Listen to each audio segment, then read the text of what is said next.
Today's manhwa begins in the 8th Great World called Tianyu Tianzhongzhou on Mount Guangcheng, one of the holiest places in the world of martial arts. Further approaching a little lower, we watch as one of the residents shouts in the back of our main character, Yang Jao, that he is a pathetic bastard, who without his father is a pathetic non-entity. The man continues to shout after him that his benefactor Ye Jin, unlike him, achieved everything only through his own efforts. He asks him if he could do the same. After a couple of moments, our main character still decides to answer this guy. Stopping abruptly, he asks this guy if he really just tried to insult him. Next, our main character turns to this impudent man in order to demand that he repeat everything he said if he has enough courage for this act. This man continues to scream, telling our main character that he is not afraid of him, and he repeats telling him that if it weren't for his father, he would never have achieved such success. Immediately after the guy listens to all this to his face, he replies that this is very good and everything is exactly like that. Moreover, he likes it when people say this to his face and gather their strength. The man who publicly insulted our main character clearly did not expect such a strange answer in response to his insults. He is very angry, but does not understand how to react to it. Next, we watch as this Giga Chad orders his guard to kick out this idiot and not let anyone else in. The guard immediately carries out this guy's order. While our protagonist's guard is kicking out this idiot, he shouts at Yang Jao's back that he is cursing him, and he simply must die the most terrible death. Meanwhile, the guard of our main character who carries this idiot on his shoulder understands that if this had happened in the past, then any young master would have lost his temper and destroyed the offender. Next, we again see our main character in front of us, his guard, remembering him, understands that he has changed a lot, and this is very noticeable. A moment later, we watch as our main character is informed that there is a slight problem in the city of the Abyss Dragon, and their clan is going to conduct an inspection. Zhaoji asks if there will be anyone else. He is told that they will be joined by 8 best students from the newly created Xiaobili sect. Zhaogi replies that he needs to get to this place. Immediately after our main character hears all this information from his servant, he turns away from him and begins to leave, telling his servant that he will take care of everything. As soon as our main character simply walks through his domain, everyone immediately begins to discuss the fact that Mr. Yang has moved to the next stage of Qi cultivation. He is a genius among geniuses. As our main character continues to walk past the crowd of servants, he hears many people discussing how his aura is getting stronger and stronger, even though he looks so gentle. A few more minutes pass and we watch as Zhaoge stops. He is informed that Ye Jin is in front of him. Zhaoge wonders if he is among the top 8. A few moments later, we observe a man named Ye Jin. He looks incredibly well-groomed, just like a Korean idol or model. Judging by his stance, he is confident in himself. Meanwhile, our main character is informed that the guy standing in front of him is indeed among the top 8, but he is still very far from the level of our main character. After a couple of moments, we watch as another person joins the conversation. He reports that nephew Ian is already in place, and if they are all already here, they can start. Our main character is very surprised after he sees that someone else suddenly joins the conversation, looking to the side. He is surprised at what this old man is doing here. In front of us is an elder named Shina Kui. He invites them all to talk about their mission. This time there has been an emergency incident in Abyss Dragon City that requires attention. He continues saying the essence of the new mission. It is that they need to find the source of the problem. But for this, they need to carry out a special device for this. Standing in front of the younger generation, the old man continues to say that this expedition may not go as smoothly as we would like. He asks them if they were all able to master the donated weapons. Ye Jin replies to this old man that all the disciples have tirelessly cultivated, trained with weapons, and they have already mastered basic control with these weapons. Next, we watch as the elder approached this guy even closer to tell him that his chi capacity level had definitely risen. Ye Jin responded with gratitude. But the crowd of disciples standing on the side still continue to believe that Ye Jin's cultivation level is incomparable to his elder brother. Active disputes begin between these disciples. Immediately after these debates begin, the elder looks at our protagonist and wonders whether Yang Jao can endure such provocations, being constantly the best. Meanwhile, our protagonist realizes that old man Kui was fighting with his father for the position of head of the family. He knew his enmity with Ye Jing, so he deliberately used him to provoke. After a couple of moments, something strange begins to gather around our main character. Some powerful energy begins to gather. The old man already believes that the guy could not resist the provocations. Seeing how our main character continues to gather more and more energy in his hand, the old man decides that he wants to start a fight right now and right here. But Zhaoge is calm. The old man at this moment watching all this is not at all against it. Smiling, he hopes that the guy will create chaos and as many problems as possible. He will look at it with pleasure. However, a couple more moments and we understand that the guy was not going to attack at all, calling on some kind of talisman. He stated that he, as the leader of the team, understands that he has responsibilities. Zhaoji continues by saying that, as the saying goes, if a craftsman wants to do his job well, then he must sharpen his tools, so he orders his servants to do it. Meanwhile, Stark, who is about to watch the chaos, does not understand what is happening. Watching the actions of our main character, he is trying to understand what the hell he is going to do. Next, we watch as our protagonist's servant returns to him in order to inform his young master that he has fulfilled his order related to weapons. A couple more moments and we watch as a huge number of different weapons appear in front of our main character, from brass knuckles to blades, all of the legendary SSS class. After the ordinary students in the crowd see this incredible weapon of our protagonist, their jaws immediately drop at the sight. They wonder what kind of weapon it is. In response to this question from one of the students, Zhaoge proudly declares that all these weapons were created by him with his own hands. In total, there are now 16 units in front of them, one for each. The crowd of students heard this in complete shock. They don't believe their ears because Brother Yang just allowed them all to choose any one legendary weapon from all 16 options. They understand that for their level of cultivation, these are treasures that they would never have encountered in their lives. They cannot believe the fact that each of them will get such a weapon. However, not all the students who were standing around were surprised. Ye Jin, who is among the top 8, does not have any emotions on his face regarding what is happening right now. The old man adds that nephew Yang should not be so frivolous, because creating one such treasure takes a lot of time and effort. He is surprised that the guy created it all himself. However, this old man's thoughts were very different from what he said. He thought that this guy was just showing off as befits the son of an important person.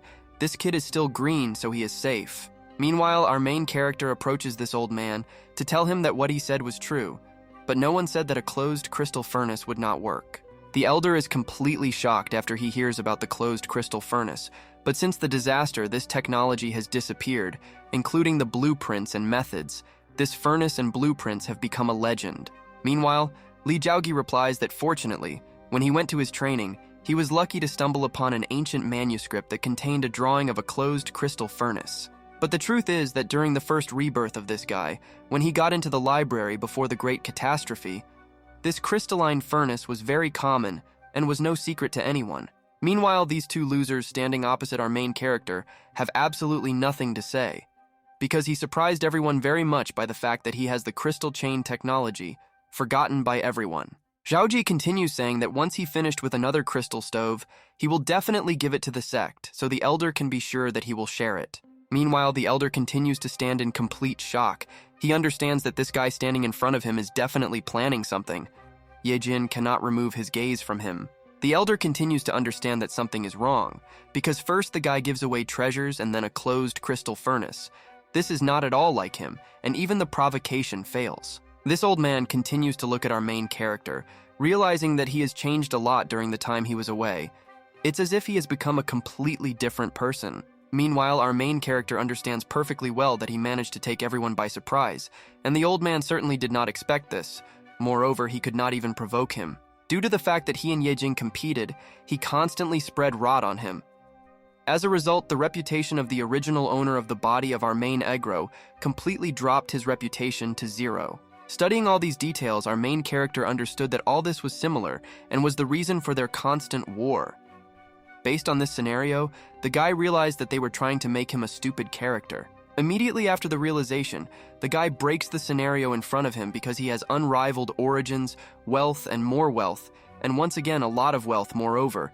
He is a powerful cultivator. Immediately after Zhaoge understands all this, he calms down because he is a real Sigma, and he has no need to compete with this goat, because why should he stoop to his low level?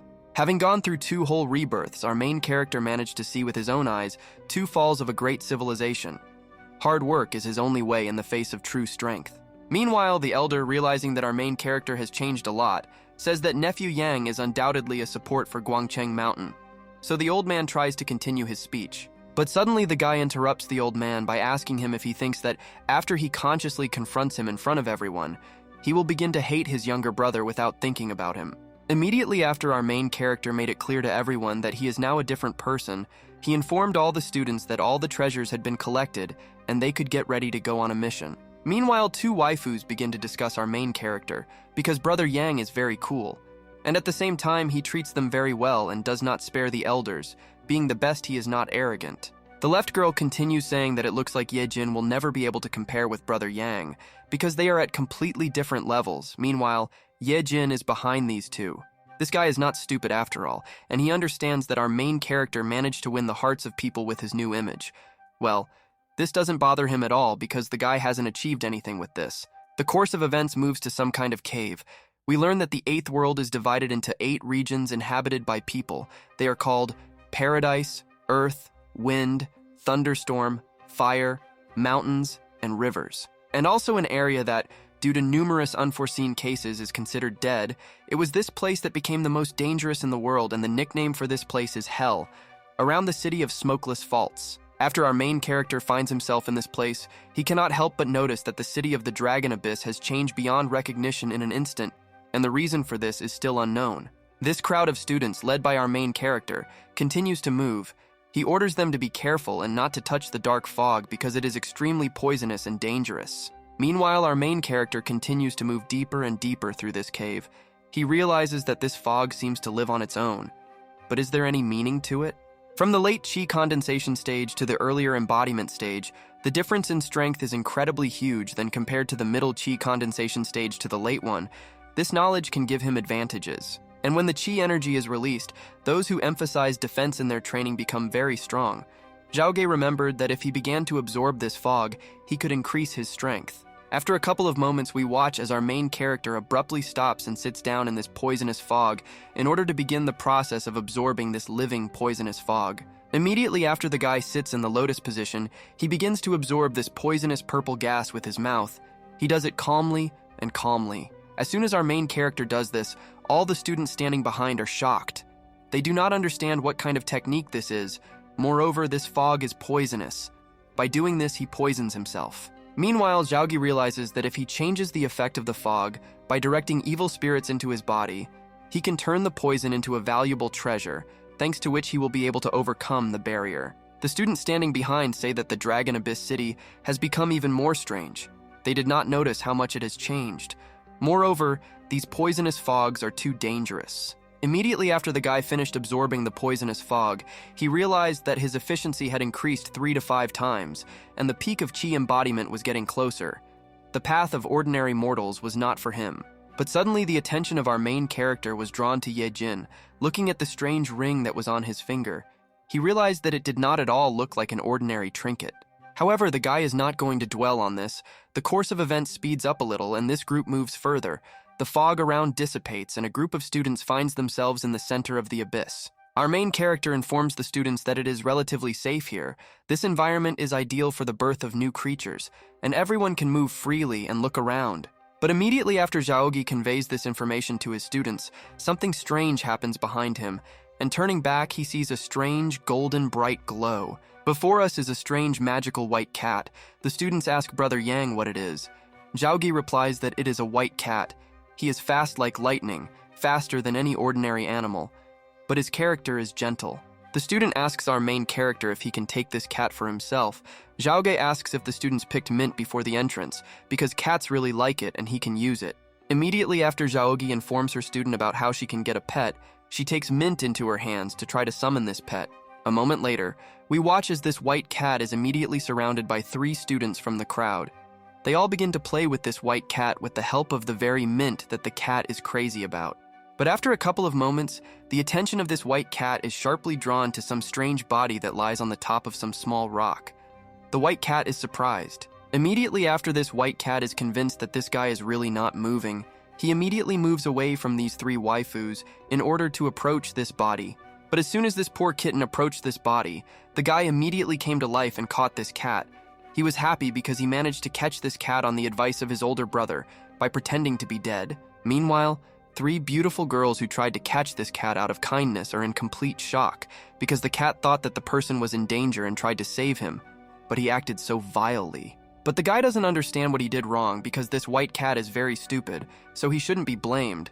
But the girl continues to stand her ground, telling this guy that he acted meanly. This man with blonde hair continues to say that in this world only the strongest win, and if she manages to defeat him, then she will be able to take the garbage that he just managed to catch. Immediately after this man said this line, a huge number of students appeared behind him.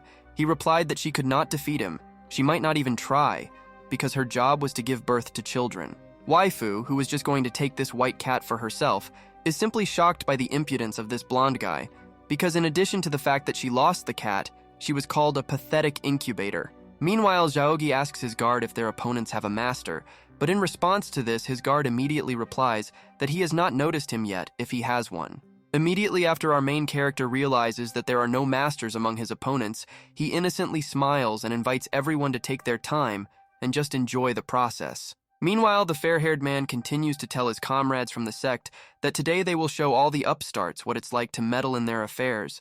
They will show them which of the 8 worlds is great. Immediately after this fair-haired man gives the command to his comrades from the sect to go into a fighting state, each of them begins to take out their weapons in order to join the battle. At this moment, this guy thinks that he will be able to scare his opponents to death because they have 8 low-level treasures, and they will use them if they are challenged. But these guys' confidence ends abruptly after they see that their opponents are taking out a huge amount of great treasures, and each of their opponents has 1 treasure. Immediately after our protagonist gave the command to his students to enjoy the process, they immediately dealt numerous blows with their incredibly rare treasures. This fair-haired guy and his sect greatly regretted that she decided to attack this group of people. They could not resist so many treasures, so they lost.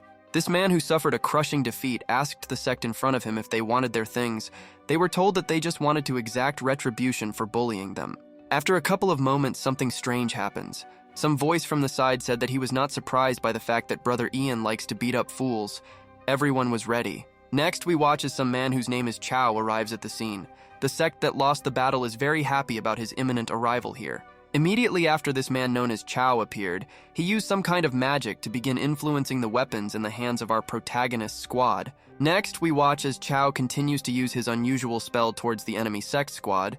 He maintains maximum equanimity and composure. A couple more seconds pass, and we watch as all the legendary weapons leave the hands of these students. Even despite attempts to hold on to these weapons, nothing brings results. Meanwhile, these students managed to understand that in front of them was Chao Yuanlong. He was the strongest warrior of his generation. Moreover, with his magic, he somehow deprived them of their strength. After this man finished his spell, he asked them how they got so many incredible treasures in the vicinity of Guangcheng Mountain. However, compared to his Sun Sect, this is insignificant. Immediately after this man called the legendary weapons made by our main hero pathetic fakes, everyone was very surprised at such incredible rudeness. The man continued saying that despite the dissatisfaction of one of the families, they used the power of the treasures and arranged all this right under their noses, so he will take these weapons. Chao continued saying that he intended to take all of these incredible treasures as an apology for this, so he informed his students that they could choose whatever they wanted. A student from our protagonist's squad immediately objected to this Sun Sect, saying that they were the ones who first arranged this, and now they want to take this opportunity to take the treasures. Chao continues saying that it doesn't cost the young master anything to kill them all, and if there are any objections they can call their leader. Meanwhile, that same leader appeared behind. This man was completely shocked after a person appeared behind him. He immediately turned back and realized that right now, Yang Jao was behind him. Immediately after this man saw our main character behind his back, he jumped back. He didn't understand when he was behind him. He probably has a couple more tricks. Chao told our main character that despite the fact that he lost to him, today everything will definitely change, and he is unlikely to survive his 10th level family spell. The students of our main character were immediately scared when they heard that the guy has the abilities of the 10th level. He is truly the pride of his family. They began to doubt the leader. While the crowd of students continues to panic, Zhao Ge, without worrying at all, approaches his opponent and informs him that he has grown up well, because he remembers him when he was very young. But Chao had no intention of chatting with our protagonist. He immediately moved away and began using his 10th level skill called Sun Lily Qigong with 2 hands. In turn, our main character absolutely needed all these rude words in order to use his skills. Without saying a word, he released his magic projectile. Our main character's opponent immediately recognized his move called the Emerald Dragon. He asked our main character if he really hadn't learned anything new. But after a couple of moments, everything clearly changed because, judging by the look of this man, the usual attack of our main character was not ordinary at all, but something special. Next, we watched as our protagonist's thin magical projectile turned into a powerful dragon. His opponent immediately used a protective spell in the form of a barrier. Immediately after our main character's magical attack reached this guy, a huge explosion occurred that was visible even from a bird's eye view. The power was amazing. After we moved back to the battlefield, we again saw our main character's enemy in front of us, but this time his golden barrier crumbled into pieces. The smoke from our main character's attack continued to develop. After visibility improved, we saw the surprised face of Chiao in front of us, who loudly shouted the name of our main character. Zhaogi was clearly dissatisfied with the shouts of his opponent. He asked this man not to shout. Because he was not deaf at all, he reminded his opponent that he was still too weak. But Chiao simply refused to take our protagonist's words seriously.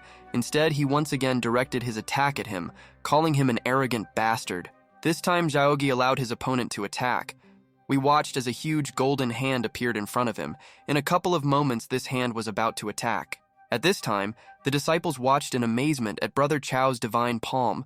With just one palm, he was able to bend space and melt iron as if it were butter. While the action movie crowd was confident that Yang Jao could not avoid defeat, he, in turn, again used his Azure Dragon technique and directed it at his enemy.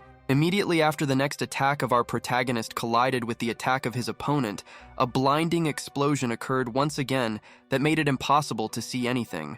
A couple more moments passed, but the brightness from this explosion continued to become stronger and stronger. The students standing on the sidelines were already blinded by this brightness, and they could not open their eyes. Some time passes, and the consequences of the explosion are again multiplied by 0. After the smoke clears, we observe Chiao, who this time could not get out of the water unscathed. He received damage.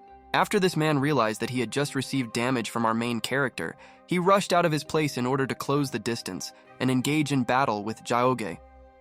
However, our main character was not going to give the initiative in this battle to his opponent, which is why he interrupted his opponent's attempt to close the distance with another attack. Meanwhile, the students were completely shocked by this battle. They decided that Brother Chiao is very strong, but still the battle is strange. Zhaoge must have some kind of strong treasure or something like that. Next, we watch as the entire initiative of this battle passes into the hands of our main character. Taking advantage of the chance, he attacks his opponent, giving him a powerful slap in the face. After a couple of moments, we see the enemy of our main character, who this time did not look at all as powerful as before. He looked very pitiful, and asked the guy why he was treated like this. Meanwhile, looking at our main character again, we find that this guy made his last attack using an ordinary bamboo stick. He asked Chiao if he was satisfied.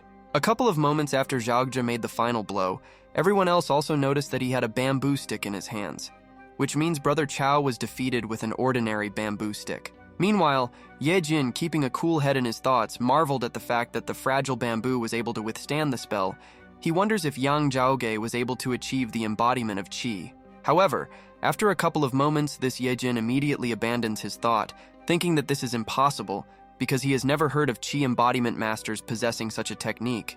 Despite the fact that this loser was wounded by a bamboo stick a couple of seconds ago in front of his students, he was not going to retreat. He once again began to saturate himself with Qi energy. But this man's courage immediately disappeared after our main character summoned the divine weapons created by him. He asked Chiao if he wanted to compare the power of his weapons with his weapons. A couple of moments after Zhaoge said this, he sent all his 16 units of divine weapons at this loser, causing him to suffer greatly from the attacks. After the barrage of weapon attacks made by our protagonist ended, we watched as this man apparently lost all desire to appear cool to his students. Next, our main character asked to listen to him, because he is Yang Jao, a rich, handsome, and excellent young master with an impeccable background and outstanding abilities. He loves to protect kittens, that's all. Towering over the enemy who had just been defeated, Yang Jao continued by saying that from now on, this white cat only belongs to the mountain of clear teaching, and the incident is over. Continuing to hold the little white kitten in his hands, our main character informed all the younger brothers and sisters that now they can know that they are under the protection of Yang Jao.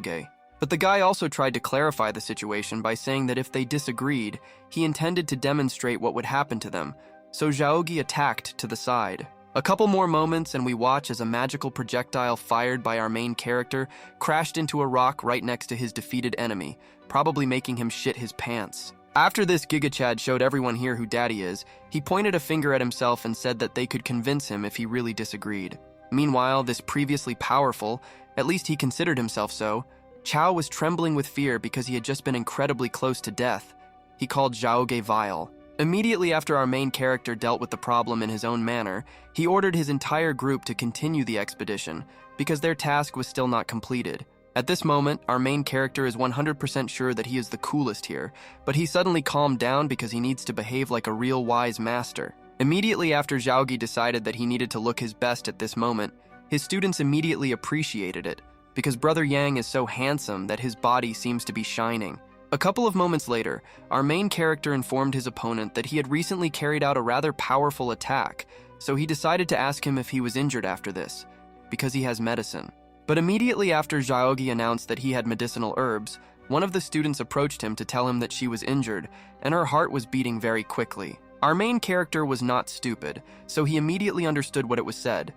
But the Sigma code did not allow him to answer in any way, so he made it clear to this girl that he was not interested. A couple of moments after the guy successfully maintained his status, he asked the others if there was anyone else who needed his wound to be examined by the leader of this group. One of the men, after he saw that the girl was unable to get attention, immediately realized that this was his chance, so when he approached Zhaoge, he opened his robe showing his wound.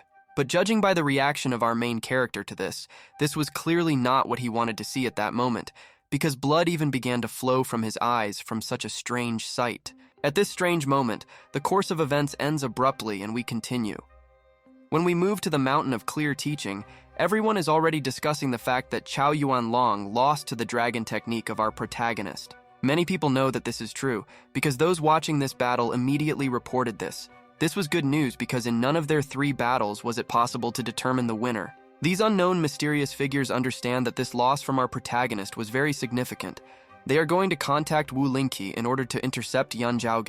A couple of moments after this, we see one of these mysterious persons. Right now, he is driven by only one goal, and that is to get our protagonist's closed crystal furnace. Meanwhile, returning to our main character and his group, we watch as he gives everyone the order to immediately move forward, because their task is still not completed. Zhaogi realizes that the Emerald Dragon is the technique of the real owner of his body, and if he had not worked on it, he would not have been able to win. Combining the 2 techniques worked unexpectedly well. Then our main character, together with his group of students, continued to move, but suddenly the guy stopped abruptly because his spider sense made him understand that there was something ahead. After a couple more moments, we finally see what our main character had in front of him and his group. There are some strange magical tornadoes of dark pink color that stand still. Zhaogi was very happy that after so much time he finally found this thing, and all his efforts were not in vain. He ordered his personal servant to take out the closed crystal furnace. Next, we watch as our main character's personal servant, following an order, takes out that same crystalline furnace, placing it on the ground in front of this strange phenomenon. Immediately after our protagonist's personal servant finishes placing the closed crystal furnace, we watch as it begins to magically absorb energy. Watching this whole process, Zhaoge understands that the purple mist of the closed crystal furnace and the 9 yin black mist are combined together to conduct the energy of even more chaos to improve weapons. Back in the days of Jinlong Yang, the explosion of a closed crystal furnace caused the death of the creatures near it. Fortunately for Zhaoge, he carried out countless calculations for this day. Due to the fact that our main character made countless calculations, he was sure that on this day he could only succeed. Then the guy placed his magic sword to improve. Immediately after our main character's blade falls into this atmosphere of chaos, it immediately begins to magically transform, increasing its level by a multiple of times. Everyone watching at this moment is in complete shock, because right now in front of them is a mid-level treasure, a closed crystalline furnace, and it corresponds to the legends of the creation of legendary power. Once the process has started safely, Zhaoge turns to the students to tell them that this will take some time, so they can all go about their business. But as we can understand from the next frame, everything is not going as smoothly as we would like, because our main character sharply turns back to the crystalline furnace because he noticed something. Looking at the crystalline closed furnace, our main character simply cannot notice that it is enveloped in the flame of essence. He understands that this time most likely everything will go just as smoothly. The students of our protagonist immediately notice this flame of essence. They ask the guy if this is what he was looking for. They understand that all that remains is to maintain the condition of the furnace, and then they will help. However, Yang Jao replies that the situation with this crystal furnace is too dangerous, so it is better for them not to interfere. So he orders his personal servant to go and take this furnace. Immediately after the personal servant of our protagonist receives an order, he rushes from his place in order to reach the crystalline furnace as quickly as possible, fulfilling the order of his master. But after we again begin to observe the crystalline furnace of our main character, we notice that some unidentified object is moving towards it, and it is hardly Superman or an airplane. Zhaoji immediately notices this oddity. He assumes that it is some kind of evil spirit, so he immediately takes action by using his only attack so far directly on this evil spirit. Next, we watch as our main character's magic missile easily pierces this evil spirit, and his personal servant, who is watching this all up close, is a little surprised. Zhaogi reports that the evil spirit must have come from the city, and Yuan Yibian is clearly involved, so he ordered his disciples to immediately attack the flames from all sides while he watches. Meanwhile, we watch the same Ye Jing with his strange ring. He realizes that with the help of this flame, he can continue to develop his true fire to a high level. This guy does all this because he believes that he can remove the seals from the ring and open it faster if he can take possession of this strange flame. He is trying very hard. Another incentive for this guy is that he cannot let our main character get this flame. But the only question is how he can get to this essence of the flame. Literally a moment passes when something very strange happens. Some strange streams of energy begin to flow from this essence of flame, and Ye Jin immediately understands that something is wrong. One more moment, and this guy who considers himself the main character decides to jump to this flame in order to take advantage of the chance that he just had. Next, we watch as Ye Jing easily closes the distance to this closed crystal furnace with the help of a jump. Zhaoge asks him what the hell he is doing. Zhaoge is very saddened by the fact that this happened. The protagonist is exploring the wild lands, and everyone who tries to stop him gets what they deserve. It all goes according to the damn script. Our main character understands that perhaps this time he will be able to take the flame, but next time he will be destroyed. He wonders if he really has to die according to the plot. Next, Zhaogi informed his personal servant that Ahu has a special device for extracting the heart of fire. If he takes it with his bare hands, he risks getting burned, so there is no need to rush. Meanwhile, the guy who was forming this warning continued to try to get this flame. He understood that they were only pretending that they were trying to save him. It was precisely because Ye Jin realized that our protagonist was pretending that he understood that he must continue to try to take advantage of the golden chance to get this flame. But after a couple of moments, something unexpected happens. The essence of the flame suddenly turns black, and powerful wind currents are formed that do not allow the students to stay in place. Next, we watch as some man in a red robe appears from the black abyss from the sky. Our main character understands that this is the master of the banner of the red spirit. Zhaogi understood that besides the fact that he had just missed the hearts of the true dividing flame and had not yet had time to be sad, a Grandmaster appeared who was going to kill him. Immediately after this Grandmaster appeared from the sky, he summoned fire and called our main character a petty bastard who today will pay for all the sins of his father. After our main character realizes that he has to fight, he immediately summons his magical weapon. Meanwhile, his personal servant asks him to be as careful as possible. Then another unexpected turn occurs, because the Grandmaster who had just appeared directed his attack not at our main character, but at Ye Jin, who was trying to subdue the flames. These two watching all this were in complete shock and did not understand why the hell the Grandmaster attacked him. Zhaogi immediately realized that this idiot had identified himself, thinking that it was he who went after the flame. Flashing forward to Ye Jing, we watch as he abruptly stops his attempts to absorb the flames, only to turn around to see an incredibly powerful attack coming at him. Apparently this flame was already almost consumed, but now it was not the most important thing because right now, Ye Jing was in front of a huge fireball that was going to destroy him. In order to save his life, this guy immediately used the ring and summoned a shield. But Zhaogi understood that this was useless, even if the power of the ancient master was sealed in the ring. After all, it's impossible to kill a high-level boss as soon as you leave the beginner's village. The difference in level is too big. It's not even a few dozen, but several dozen levels. Our main character, continuing to observe what was happening right now in front of him, realized that everything was not as transparent as he had recently thought, so he stopped and thought it over again. Zhaoji understands that according to the laws of the plot, in this situation the protagonist should have the same aura. For example, in such situations, some kind of monster often appears and helps the hero survive. Our main character's guesses once again came true, because then we watched as another character appeared on the battlefield who was going to avenge his beloved brother. Immediately after that same sudden character appeared to save the plot hero, he rushed to him in order to protect him from the fireball that was approaching them. After this old man rushed to save this guy who was simply trying to absorb the flames, a huge explosion occurred, due to which it was not clear what exactly happened. The shockwave, judging by those who were below, was really strong. Our main character at that moment was only worried about the fact that his closed crystal furnace could be damaged. A moment later, the fears of our protagonist with 200 IQ come true, and we watch as our protagonist's very closed crystalline furnace flies out from the very thick of the battle. Next, this man tells another mysterious person behind him to try to kill Yang Jao while he restrains this old man. The mysterious silhouette obeyed the order. Immediately after this Grandmaster dealt with our main character, he immediately attacked the old man who stood up for Ye Jin. He was ready to tear him to shreds. However, despite the respected age of this old man, he moved like a young man. He immediately pounced on his new opponent in order to enter the battle. He demanded the enemy to show what he was capable of. Immediately after that, this old man fought with this Grandmaster. Another powerful explosion occurred, because of which we again could not understand anything. Ye Jing watched in surprise at all this. Meanwhile, that same mysterious person was already behind this guy, who was trying to subdue the flame.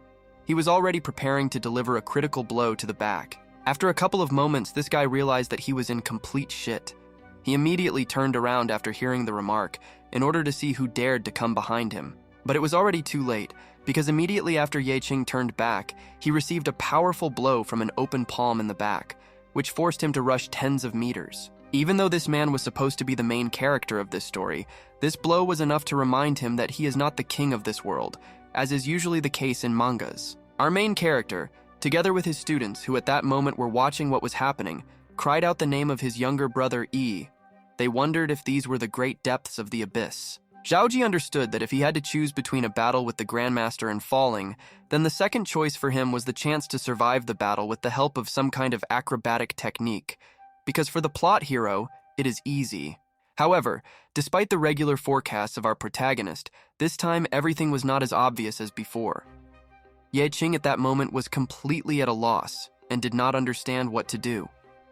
Next, we observe how he still did not dare to engage in battle with the Grandmaster.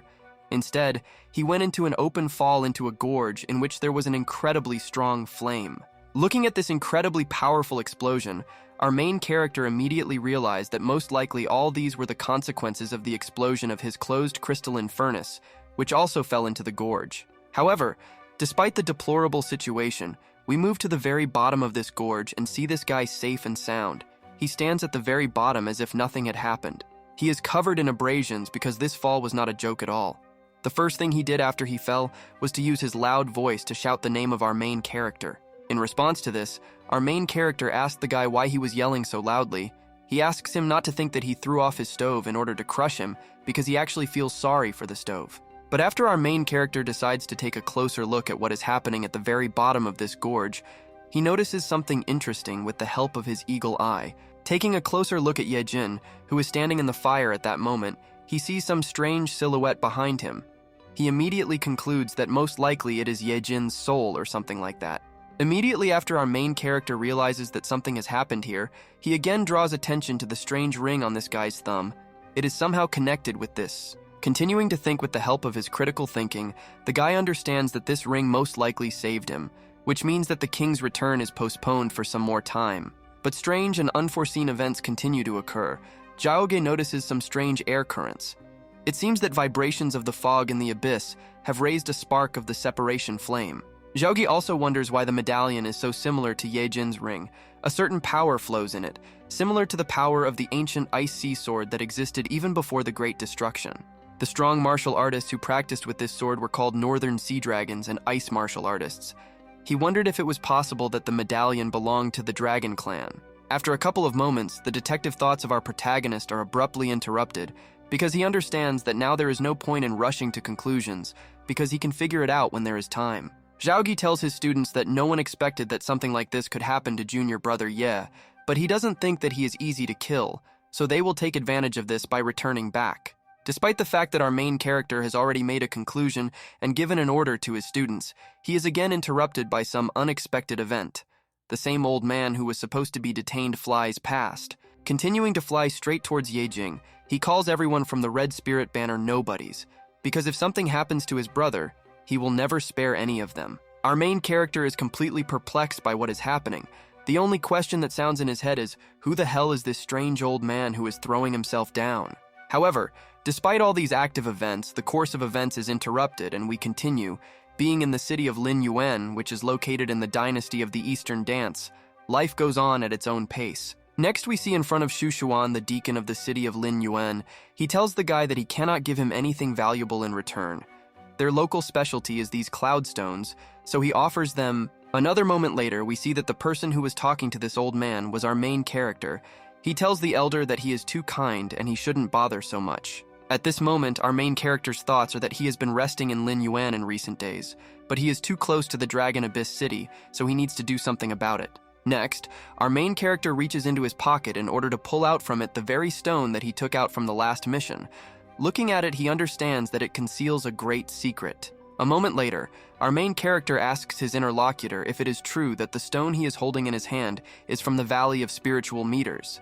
The elder replies that it is so. Xu Huan is a member of our protagonist's father's faction. If he knew about this, he would not hide it from him. Meanwhile, Zhaogi is offered to rest while he takes care of business. Next, we watch as our protagonist's personal servant reports to him that he found out about the man who protected Ye Jin in the city of the Dragon Abyss. Zhaoge asks who he is. Our main character's servant continues to report saying that this man's name is Han Sheng, nicknamed the Ghost Axe. He went missing many years ago, but has now shown up to protect Ye Jin. The servant replied that he did not know the motives of this old man, but our protagonist was not surprised. The servant also reported that the general of the punishment hall was going to Lin Yuen, and he heard that someone wants to create problems for Ye Jing. In response to all this news, our main character wonders how all these rumors could have reached the clan. The servant was also surprised, so he carefully investigated it and realized that the valley was the original source. Immediately after Zhaogi heard that the Valley of Spiritual Winds was the source of all these rumors, he was surprised and asked who came to them this time, spreading the rumors. Our protagonist's servant replies that it was Yang Shu, the chief elder of the Oriental Dance Dynasty. Moreover, the elder officer and one of the representatives of the Wind Valley, Wang Ningji, will also come. Having heard all this news, our main character concluded that the struggle for the position of sect leader has reached a critical point. His father and second uncle Fang Jun are the most reliable candidates for this role. Our main character continued by telling his personal subordinate that it was no coincidence that the Red Spirit Banner knew about his presence in the Dragon Abyss, including the fact that he was going to take the flame. Another moment later, our main character once again looks at the very stone that he was able to get and realizes that all this is definitely not a coincidence, and it will be difficult to deal with these people. Seeing the smile of a real villain from Zhaoge, his personal servant thought that every time the young master smiles like that, he gets the feeling that someone will definitely be very unlucky. A couple of moments after this, the course of events is interrupted again, and we are transported to some room in which two men are sitting and discussing whether this is indeed a verified primary source. At the moment, in front of us are Wen Ningji and Yang Shu, who at that moment, having had a tea party, were clearly discussing something important. Yang Shu replies that the source has been verified, and he can be sure. Immediately after Wen Ningji hears that the source has been accurately verified, he understands that Yang Zhaoge has made a serious mistake this time, and this time even his father will not be able to help him. The course of events breaks off again, and we see in front of us an elder officer of Guangcheng Mountain named Teng Dong Zhou. He talks about the victory of Yang's nephew over Chayu Yuanlong, which is truly gratifying. The elder officer continues to say that he has not tarnished the reputation of the Guangcheng Mountain sect, so he is happy to congratulate him on this. But the disciples of the Great Sun Sect stated that they drove them out of the center of the abyss. But suddenly that same big shot intervenes in the process and declares that this is absurd, because the center of the abyss is a public territory and they are trying to challenge the Great Sect. But even though this big shot tried to put our main character in his place, he looked as calm as possible. He just stood in the middle of the room and calmly listened to the accusations. After a couple of minutes after everyone had finished talking, our main character told the elder that in response to all this he would say only 4 words. The elder listened attentively. Immediately after Li Zhaogi was convinced that he was being listened to attentively, he smiled and told everyone that all this was complete nonsense and complete absurdity not worth attention. Our main character continued saying that in addition to the fact that this territory is very useful for their sect, it is also a gathering place for the 9 spirits of evil, and he wanted to improve his crystal furnace. It was for this reason that he was going to remove the outsiders. He added that he did not expel Chao Yuanlun. He himself decided to simply lose and disgrace himself. He asked the elder why he should help the weak. Immediately after Sigma sorted out all the facts in his favor, the elder officer listened to our main character and could not help but notice that this guy's conclusions were really reasonable. But suddenly another man intervened in the conversation. He told the elder officer that he did not think that they could believe the words of Yang Jao's nephew without significant evidence. The man continued wondering if the land of 9 spirits and evil really exists. Moreover, it sounds unconvincing, and he needs solid evidence straight from Yang Jao. Despite the fact that this man who accused our main character led to the fact that he needed significant evidence to be believed, our main character did not give any reaction. After this silence, this guy immediately felt that Jaoge did not have any evidence. He informed him that this was a very serious case, and he should not take it lightly. Returning to the conversation, our main character said that he was just a little distracted. He asked why everyone was in such a hurry because they were all members of the same sect, but for some reason they were opposing him. Immediately after our main character managed to get out of the situation incredibly well with the help of his 200 IQ, he told the one who accused him that he was really good. After a couple of moments, a whole crowd of students who were on a mission with our main character joins the conversation. They all as one report that they can testify for Brother Ian. Entering the room where the case was being conducted, they reported that after the defeat of Chao Yuanlong could not bear the shame and fled with all his people. And the elder brother Yang really found the lands of the 9 spirits of evil. The students who were with our main character were so serious that they warned the old man that if he dared to interfere with our main character, he would have problems. Meanwhile, the blonde man who had recently accused our main character began to understand where all this was going. But how were they going to explain the case with Ye Jing whom they left behind? The elder officer stated that the case of the great Sun Sect was closed for now. He asked our protagonist if he had anything to say regarding the death of disciple Ye Jin. Immediately after the conversation reached that same Ye Jin with the main character syndrome, our main character smiled because he realized that the most important part of the show was now beginning. Our main character informed the elders that, as they all know, the remaining members of the Red Spirit Banner are on bad terms with his father, so they have been trying to kill him for a long time. Zhaoji continues saying that they found out about his plans to obtain the essence of the separating flame during the mission, but they confused Ye Jin, who also wanted to take the essence. The old man objected by saying that according to the words of his disciples, Ye Jin was very touchy and aggressive during his lifetime. But if these were truly members of the Red Spirit Banner, then why did Ye Jin shout the name Zhaoge? In response to this, our main character replied that his closed crystal furnace also fell into the depths of the cave. It exploded and burned Ye Jin, and he decided to direct his anger at him. Our main character continued by saying that he treats Brother Ye Jing the same as the rest of the brothers. Despite their rivalry for the heart of the flame, he would simply teach him a lesson instead of killing him.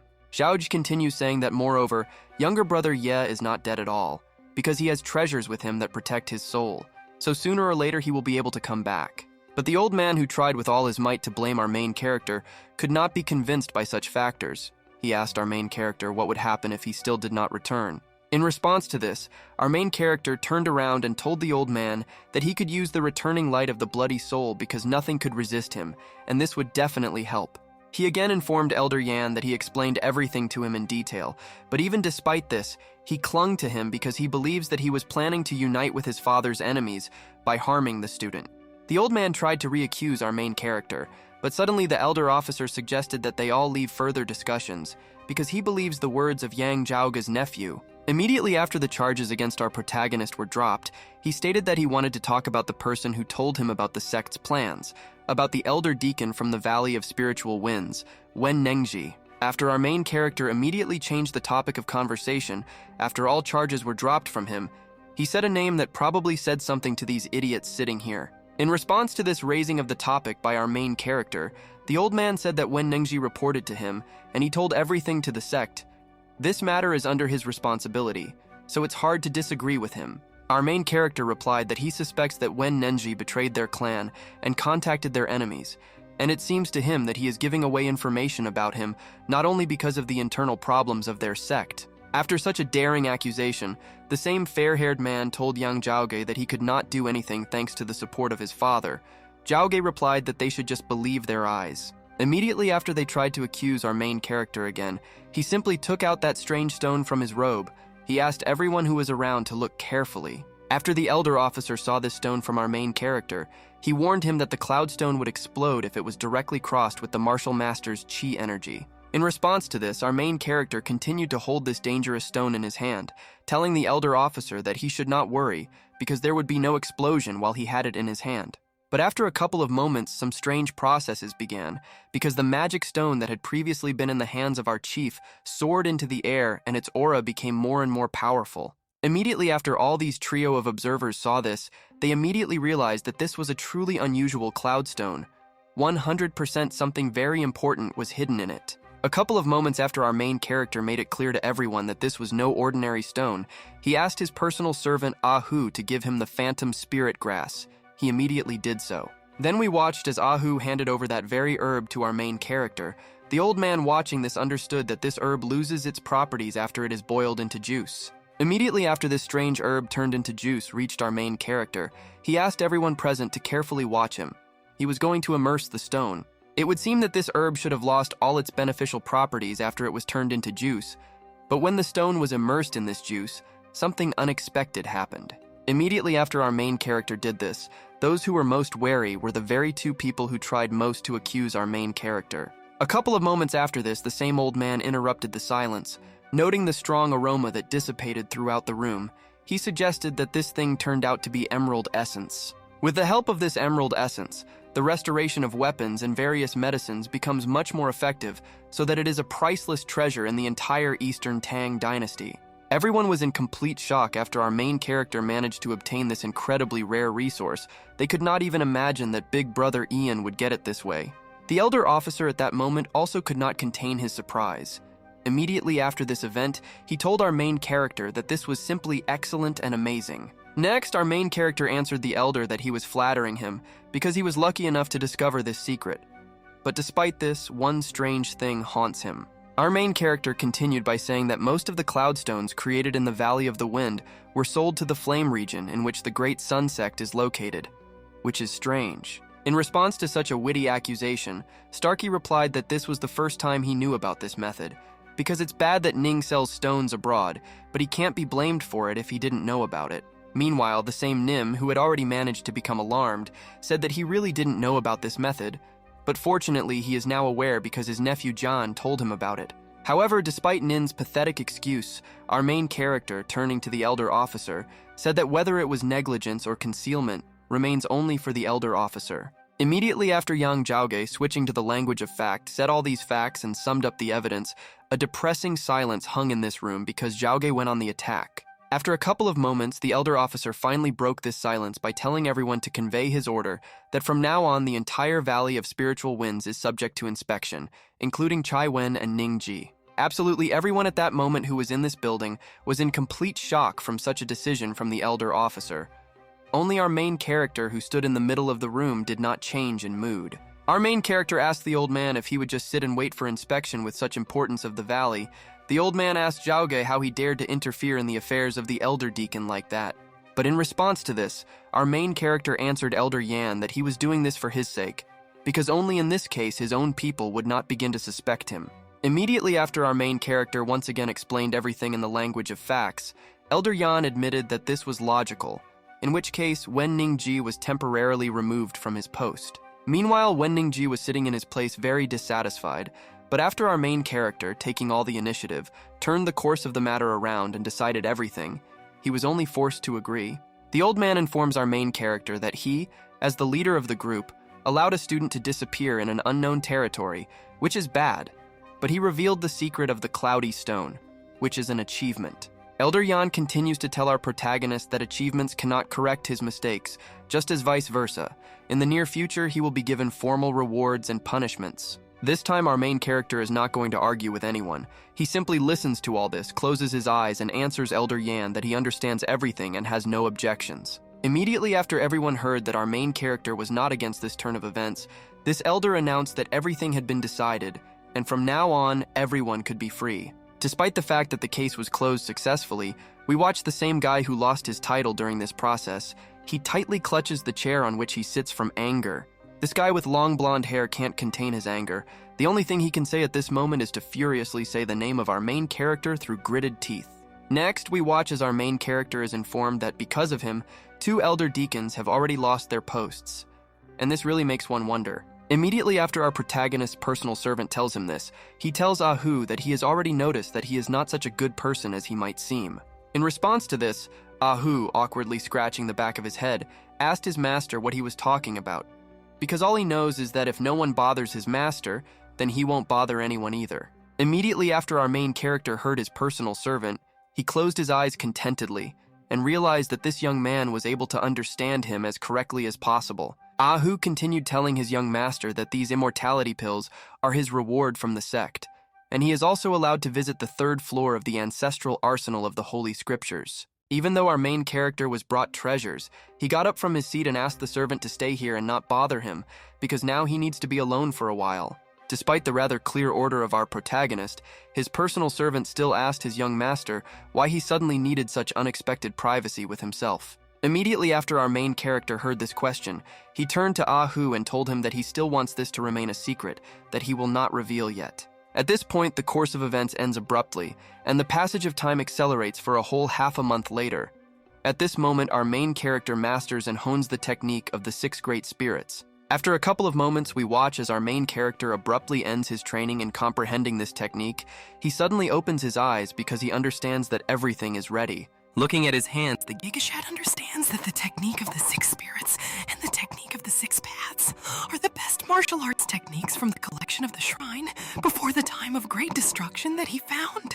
While he often walked to the Dragon Abyss City, using the raging evil Chi to temper the Chi gang, everything was successful. He was able to grow from the inner gen to the outer gen for the sake of this day. After a couple of moments, our main character once again takes the lotus position in order to once again plunge into meditation. Various streams of energy again begin to surround him. Meanwhile, we are outside the door of that same servant of our main character. He understands that the young master has been in solitude for half a month. He wonders if he should come out by this time. But a couple of moments after Ahu thought about our main character, something unexpected happened behind him. The door of the room in which our main character was finally opened. Next, we watch as our main character finally leaves this room and looks much more powerful. An incredibly powerful aura continuously radiates from him. Meanwhile, his personal servant immediately noticed that he began to feel Qi Geng, which meant that his young master was a whole step closer to the realm of martial artists. But Zhaogi tells his servant that this is still not enough because he still needs to work a lot. He asked the servant if he had found the things he was talking about. Ahu replied that he had news. After Ahu informed our main character that a 9-leaf golden orchid was spotted in the Luliao Mountains, immediately after the guy heard this, he decided to go there. Meanwhile, our main character understood that with the help of the 10-leaf golden orchid, he could improve the enchanted tablets to the level of a treasure that had not yet been seen in the 8 great worlds. But our protagonist's servant was forced to interrupt him by reminding him that the young master had completely forgotten that today he was going to take a walk with Miss Lin, so he had to remind. Immediately after our main character heard this, his mood immediately worsened. This is very bad because she is Ye Jin's ex, and besides, she was in a romantic relationship with the previous owner of the body. Next, our main character asked his servant where she was. Ahu told the young master not to swear, but Miss Lin was just looking for him, and he told her that he was in seclusion. Our main character's servant continued by saying that for this reason he did not let this girl see our main character. But with this whole situation with her ex, someone will definitely have a hard time. But after our protagonist's servant warned him about this, he turned to him and told him that this was all fine because he was not going to meet her today. Immediately after our main character decided that he did not care about meeting this lady, he went with his faithful servant to those very mountains in order to get an orchid. But then we notice that our main character is being followed by a woman. She thinks that she sacrificed a lot to be with Zhaoge, but now he doesn't even want to see her. However, despite the fact that that same girl found our main character, she still did not dare to appear in front of him, and the guy still reached his destination in the village. As soon as our main character entered the threshold of this territory, his students immediately began to warmly greet him, calling him Big Brother. They asked him where he was going. In response to such a warm welcome from the students, our main character only smiled at this crowd and informed them all that right now he was heading towards the Luliao Mountains for personal reasons. But suddenly the attention of our main character is sharply redirected to something strange in front of him. Looking closer, he realizes that he is watching a puppet theater that is going on right now. The wooden doll in a robe at this moment says that she saw Master Dong change the color of heaven and earth, after which he cut off the head of the evil demon king, and all this with just one blow. Meanwhile, Ahu asks his young master If we are talking about a person who is the ancestor of the Eastern Pavilion of their sect, Zhaoge replies that this seems to be the case. The man adds, saying that he heard that when the heavens were divided, a hell demon descended to the 8 great worlds to steal children, and the ancestor in question tore the demon's arms apart with his bare hands. The crowd was discussing that the strongest members of Guangcheng Mountain had exhausted their strength, thereby giving the rest of the Holy Lands the opportunity to catch up with them. At this moment, the servant Zhaoge felt nostalgic for the old days. But suddenly another person bursts into these conversations and calls everyone past a bunch of pathetic cockroaches who can only live on the dead memories of the past. Despite such a harsh statement, our main character did not even turn around to see who it was, but he understood that it sounded very arrogant, but something was definitely wrong. After this whole crowd finally decides to turn around, we see in front of us a martial master of the late stage of external gen named Xiao. He comes from the Great Sun Sect. At the time of this meeting, our main character is only a master of the early stage of external gang, originally from Guangcheng Mountain. When he saw this guy, he was surprised that Xiao was in front of him, because they had not seen each other for a long time. Immediately after this, Xiao saw our main character in front of him, he realized that he was able to advance to the outer gang stage of the martial artist realm. After our main character hears that this man has noticed his progress in strength, he immediately rolls up the sleeves of his robe to show this man his incredible biceps. But Xiao, in response to this, said that it doesn't matter. He asked Yang Jao if he really thought that after the fight with the members of the Great Sun Sect in the Dragon Abyss City, no consequences would await him. Immediately after our main character heard what this martial artist would talk about, he asked him if he really wanted to stand up for Chao Yuanlun, who lost to him. The arguments of our main character, made with the help of 200 IQ, were once again correct, because this man in a red robe answered our main character that today he would teach him a lesson for this. This man continued saying that he will not humiliate our protagonist at the expense of his cultivation realm, but since he has mastered Chao Yuanlun's techniques, he will fight him in the use of techniques. After our main character heard what this man wanted from him, he smiled and closed his eyes, after which he announced to him that he would gladly accept his challenge to use the technique. Immediately after the future opponent of our main character heard his consent, he immediately, using his technique, summoned a puppet with which he would conduct the competition. The man continued by saying that he heard that our main character used bamboo as a sword, which means that he can control his external energy Qi Gang well. At this moment, our main character also got one of the puppets. He was surprised that the competition would be on puppets. He understands that his opponent is called the Righteous Man of the Great Sun. Our main character realized that his puppet was named after the very righteous man whom their ancestor pushed into the volcano and did not dare to get out of there for half his life. Meanwhile, the enemy of our protagonist remembered his words that people, as he said, live only with past memories, so Yang Jao will take damage right now. Immediately after this man set out to attack our main character, he sent a puppet that was under his control to attack our main character's puppet. Meanwhile, following what is happening right now, our main character still decided that perhaps he really should play a little in this competition with his rival. At this time, the fight between the two puppets continued to become more and more interesting. The puppet of our protagonist's rival was preparing to attack. But that was not the case, because all the plans of this puppet failed after the puppet of our protagonist interrupted the attack with a sweeping blow of the sword, thereby preventing the attack. Immediately after this man realized that he was not fighting a noob right now, he informed our main character that he was in really good shape for this fight. After this man realized that our main character was not a complete noob, he began using a technique called the Solar Palm of 1,000 Illusions with the help of his puppet. The students watching this battle immediately realized that this was a solar palm, just like the heavenly palm. It is one of the 7 best techniques of the Great Sun Sect. With such control of Qi, it's scary to imagine what will happen next. Immediately after our main character's opponent used this incredible technique, we watched as many huge palms moved towards our main character's puppet. But this fight was not going to stop surprising us, because in the next moment we are watching our main character's puppet carry out an incredibly sweeping and powerful blow in front of him. Our protagonist's fan base immediately formed after he managed to destroy the sun palm of 1,000 illusions with his powerful attack. Meanwhile, our protagonist's rival asked him if he really thought that he was a sheep like Chao Yuanlong, who would rely only on brute force to win. Immediately after this man said this line, his puppet immediately used a second attack in a row, sending a flurry of attacks at our main character's puppet. After the attack of our protagonist's rival reached his puppet, something unexpected happened. His puppet was sealed by a mystical technique that prevented the puppet from moving. After this man managed to take the initiative into his own hands, he said that those who deserve death will die, and remembering the dead is a waste of time. Next, we watch how our main character's puppet finds himself in a simply terrible situation.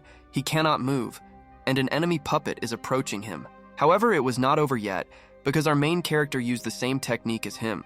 Something strange began to glow in the very center of this puppet, and the battle continued.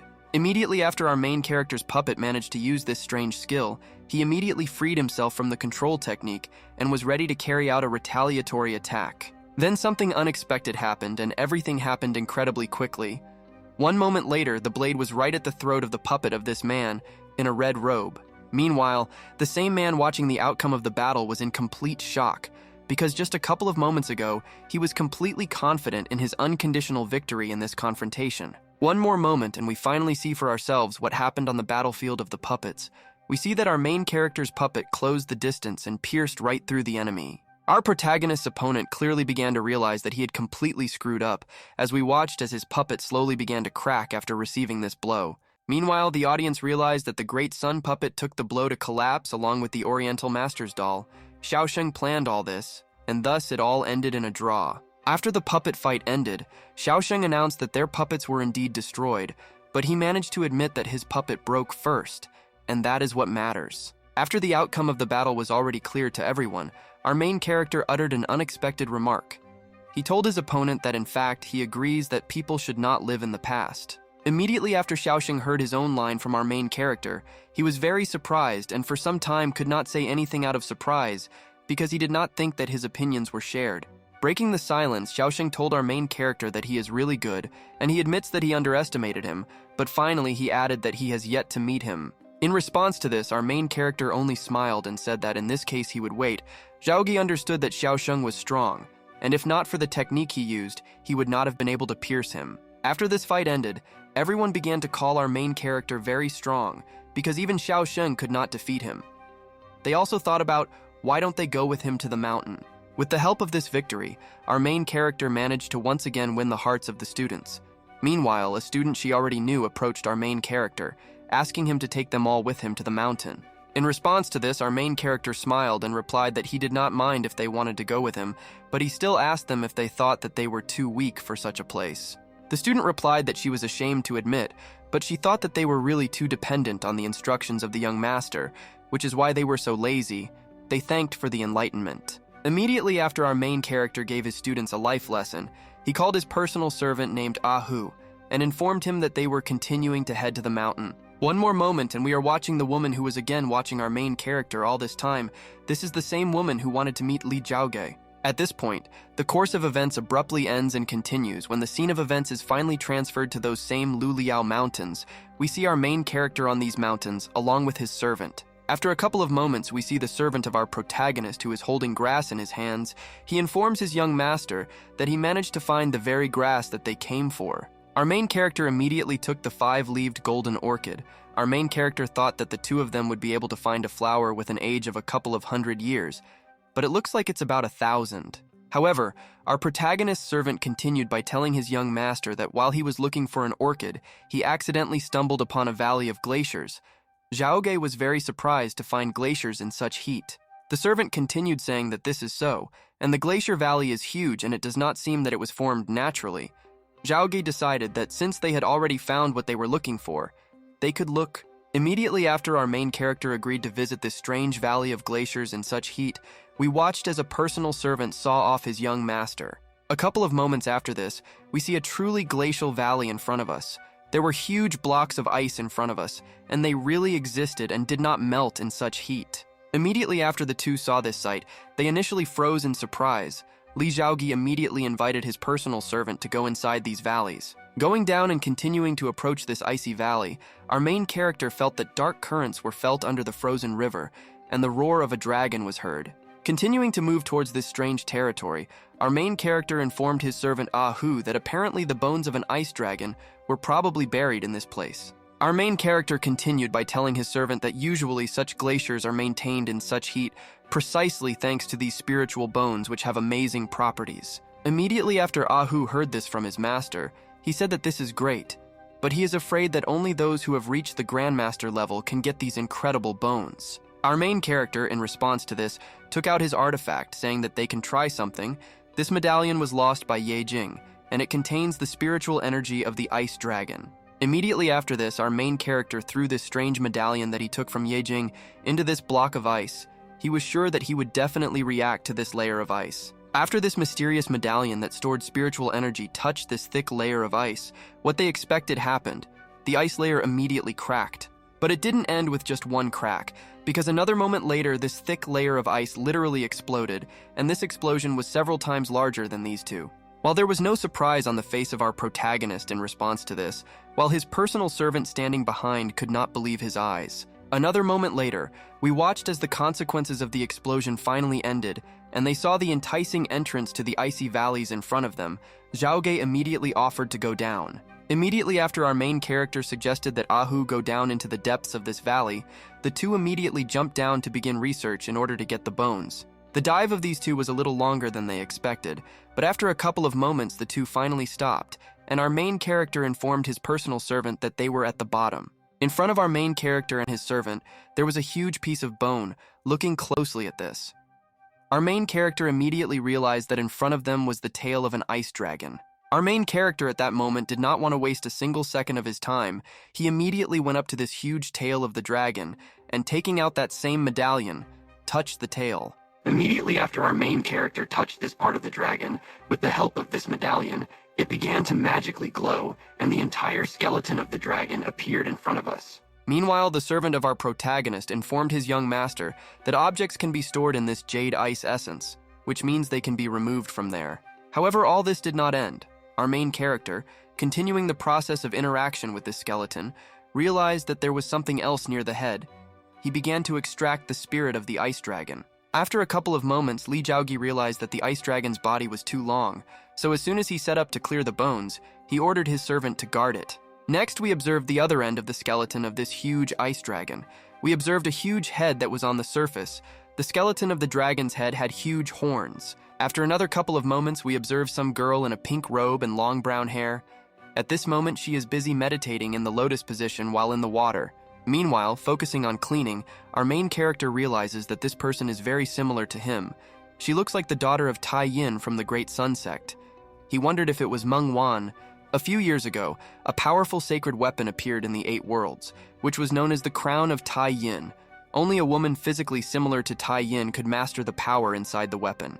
Immediately after our main character realized that according to the story, Meng Wan got this crown, he realized that this girl apparently noticed that a dragon was sleeping here, and it seemed like she had lost her way. But after a couple of moments, we watch how the calm process of meditation of this girl abruptly stops after a man begins to move towards her on the water. Taking a closer look at this man, our main character realized that this was exactly the same Ye Jin whose fate was completely unknown until recently. This time, he looked very different. But despite the appearance of this man who is already familiar to us, this girl was not interrupted from her meditation process. It was very difficult for her. But she told this man not to approach. This man, who was simply in excellent physical shape, told this girl that he was not going to harm her. Pointing his hand at her, he asked her to let him help. Immediately after this girl heard that this man was going to help, she turned back in surprise to look at this strange guy wanting help. Next, we observe how this Ye Jin actually approached this woman, and touching her, began to transfer a huge amount of energy to her to help, as he said. Immediately after our main character saw this, he grabbed his head with both hands because this was a very common plot, and this meeting was very unpredictable, if this is sarcasm. Our main character was thinking that even though there is no need to undress for healing, could this mean that in their future meetings there will be more and more spicy moments? Ye Jin is a real ladies' man. A couple of moments later, something unexpected happened and the ancient dragon skeleton woke up. Zhaogi immediately realized that things were bad because the Gen energy was able to disturb him, and now the ice dragon is waking up. The next moment we watch as the skeleton of the ice dragon suddenly wakes up and immediately begins to scream loudly, and its eyes glow with a bright red light. The girl immediately understands that this is the spirit of an ice dragon, and it can be useful in healing her wounds.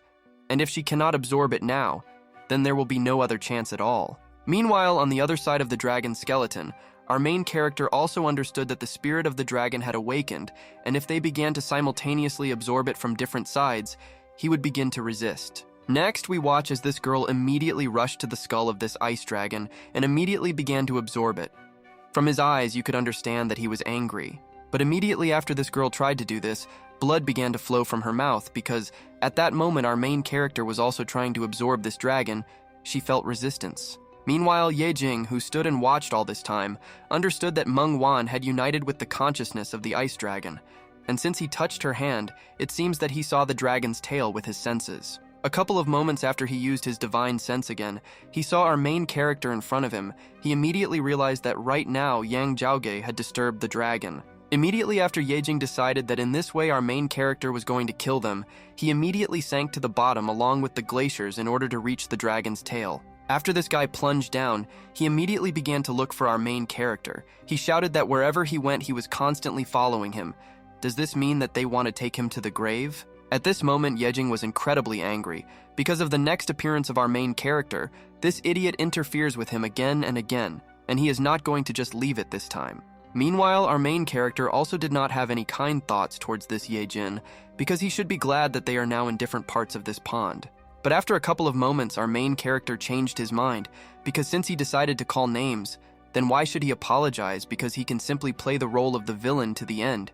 He ordered the spirit of the dragon to wake up. Immediately after our main character decided that he would play out his role as a villain to the end, he again awakened the spirit of the ice dragon. In turn, he was furious again. After this huge skeleton ice dragon awakened again, he immediately struck that same Ye Jing directly in his back, causing quite serious damage to his spine. Having received this powerful blow to the back, this red-haired guy with long hair began to slowly sink deeper and deeper, and the supply of oxygen in his lungs also became less and less. This Ye Jin again said the name of our main character, so Yang Jao once again cleared his ears and wondered whether this idiot had forgotten his text or whether he had nothing written down other than this name. While our main character continued to awaken this dragon, he ordered his servant Ahu to go to the ice pond and try to find Meng Wan, who was with the guy. While our protagonist's servant left him to carry out the order, Yang Jao understood that the absorption of this skeleton was almost complete because the sphere had begun to fill. Meanwhile, Ahu had already managed to return to our main character in order to inform him that Meng Wan, who was ordered to be found for some reason, was nowhere to be seen. Our main character was a little saddened that they could not find Meng Wan, but nevertheless he was ready to continue his business, so he told his servant that they would return to business. But suddenly Ahu informs his young master that there is something else. On the way back, he managed to discover several people from the Great Sun Sect. They are from the same sect as Chao Yuan Lun. After our main character heard that this sect was the same guy who lost to him, he suggested to his personal servant that in this case, they were heading to look at them. While our main character was wondering why all these people were gathering near the city of the Dragon Abyss and the Luliao Mountains, the scene of events smoothly moves to the surface where the sect disciples are located. Judging by the expressions on the faces of these three students, they have done something wrong. One of them tells elder sister Feng that they are not to blame, and she should not blame them for all this. Next, they decide to show us the same Mrs. Fen Yunsheng to whom these three just reported. She reports that there is no sense in meaningless chatter, and everything depends only on them. Our main character at this moment does not waste time, and, being very close, observes all this. He immediately notices the fiery sword of the western skies on this girl. He also understands that a showdown is taking place. The puzzled disciples of the Great Sun Sect ask Sister Feng if she will really go against them, because her old wounds have not yet healed. The second disciple suggests simply returning to Brother Xiao. But this girl is not going to agree to all the pathetic compromises. She tells the students in front of her that there are only 3 of them, so they don't dare threaten her. She asks if someone can force her. In response to this strange reaction of this girl, one of the students wonders if Sister Feng hasn't had a man for a long time. Turning his attention to the dog next to her, he decides that she will interfere. The woman asks Brother Kai not to strain because he will still be no thicker than an ordinary toothpick, even if he were twice as large, and no woman would ever fall for that. Meanwhile, Yang Jao, in the role of a scout, realized that this girl's name is Fen Yunshin. He also understands that this woman is distinguished by an excellent sword and an equally sharp tongue. Immediately after this woman once again holds these 3 idiots, one of them takes out his sword and tells the girl that now they are finding out whether he is a toothpick, as she said, or not. Well, this threat did not force this woman to even become friends a little. Instead, she smiled and asked her younger brother to stand where he was and not to twitch in any way. A moment passes and we understand that this woman was able to instantly appear right behind the back of this upstart. During this movement, she made a powerful blow with her sword. Only 1 second passes after this girl's move, when the attack is carried out and the man whom he skillfully moved past opens a wound right on his shoulder and blood spurts out like a fountain. After this girl managed to show who the real Sigma mommy is here, she told the loser that he could have stood where he stood because the little sister they wanted to defeat would come herself. Meanwhile, our main character concludes that she is a good fighter because she manages to fight with serious wounds. Where did the great Sun Sect get such an excellent student of talent? The other two have already begun to reach for their weapons and shout to this girl not to come closer to them. Otherwise, senior brother Xiao and the clan will definitely not forgive her. They are frightening her with the consequences. But in response to all these pathetic threats about the consequences, the girl grins and asks the boys if they were told not to get involved with a woman they cannot afford to provoke. Apparently, these two did not understand the meaning of this girl's last phrase because they very rarely communicated with the female sex. They asked her what the hell she meant by this phrase. After a couple of moments, we are transported to a bird's eye view, but thanks to the sounds, we understand that right now, this woman is busy teaching these pathetic losers a lesson. After we return back down where the battle is taking place, we are already watching this woman put her blade back into its sheath, and these two losers lie defeated on the grass. After this girl finally sheathes her sword, she asks, turning somewhere to the side, whether he has seen enough of this performance. She also adds that it's time for him to go out. Immediately after this remark, our main character comes out of the bushes. He tells the girl that there is a saying that when a blade rises, a storm is born. It's not clear why he decided to show off his knowledge. Approaching even closer to this incredibly powerful woman, our main character could not help but notice that she had a simply beautiful sword in the hands of an equally beautiful lady. He was glad to meet her. After this girl turns back to see who is seen from the bushes, she is surprised because she recognizes the young master of Guangcheng Mountain named Yang Jao. Next, this girl tells Master Yang that he is flattering her because he probably wants her to join his mountain Guangcheng and become his subordinate waifu student. Smiling, Zhaogi replies that her hands are tied, and for Feng Muge everything would be simpler. Many years ago, her sect raised a woman named Feng Muge, a master of the fire sword of the eastern heavens. After our main character tells all this to this girl, she is a little surprised and says that as soon as she went against the great Sun Sect, she lost the opportunity to become like Feng Muge. In response to this, our main character asks her why. Is it due to some restrictions in the Tai Yin Code? Could it be that the frequent appearances of sect members in the city of the Abyss of Dragons are connected with her? The woman responds to this with all that is true, because soon after the death of the master, she lost her Tai Yin body. Hearing this, our main character asked her what her relationship was with Xiao Shang. She replies that after those events, Xiao Shang tried to frame her with all his might, but she seriously injured him with the help of a treasure stopped by her master, which was able to save her life. This girl continued saying that his grandfather was so angry after the truth dawned on him that in his anger he accused her of seducing Xiao Shen and tried to kill her that same day. Having heard all this from this girl, our main character understands that this bearded man seemed to be a respected person, but in the end he turned out to be just a petty person without any respect. After listening to all this, Li Zhaogi tells the girl that he can trust her only after listening to her story. The girl convinces the guy that he can trust her, that she is not interested in Xiao Sheng. This powerful woman continued by saying that in the past, she was interested in a monk of the great Sun Sect named Tang Ruyu, and in the future there will be a master of the mountain, Yang Jao. In terms of appearance, he is no worse. Immediately after our main character heard all this, in response to this, he just cleared his throat into his fist, telling Miss Feng that he was just joking and she shouldn't take everything seriously. Miss Feng continues saying that going back to the latest events, she rebelled against the great Sun Sect and now they won't just let her go. She begins to hint at joining Guangcheng Mountain. The girl continues by saying that Guangcheng Mountain abandoned her, but she hopes that Big Brother Yang will not complicate her life by allowing her to live on her own, after which she says goodbye and leaves. Suddenly, our main character abruptly stops this girl who was about to leave, telling Feng Yunsheng that she does not have to re-become the novice she was previously. Immediately after our main character says this woman turns around and, blushing, replies to Yan Zhaogi that in this case, the monk of the Great Sun Sect will simply turn many against him. But judging by the expression on the face of our main character at that moment, this did not frighten him at all. He told this girl that she could believe him in what they could still show to everyone. The pumped-up charisma of our main character was enough to convince this girl, because at that moment she turned around and told the guy that in this case, she agrees with him. Our main character's servant Ahu at that moment thought that his young master was flirting with this woman, and this Feng Yunsheng is much better than the bitch Lin Yu Xiao, and she is better suited to him. Meanwhile, Yang Jao tells this girl that they first need to return to the Eastern Heavenly Continent to notify his father that they have accepted her into their family. Then we watch as the course of events ends abruptly, and we are transported to the foot of a waterfall near which, apparently, representatives of two different sects have gathered to discuss. Before us is Zhao Yuan, the eldest prince of the Eastern Tang dynasty. He informs the 16th brother that he should not go far, because he and the eldest brother are following the orders of their father, the emperor. The man continued saying that they were heading to Uncle Jin Wang in order to detain dangerous thieves, because they seriously injured that thief, but he managed to escape, and they need to finish him off. In response to this, the man replies that he can do this, and he is ready to give him half of the credits, but he will need to hand over evidence for further investigation.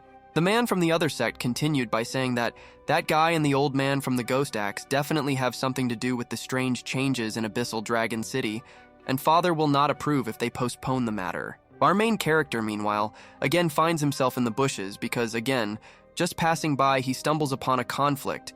Having overheard the conversation, he understands that those people are still connected with the City of the Abyss.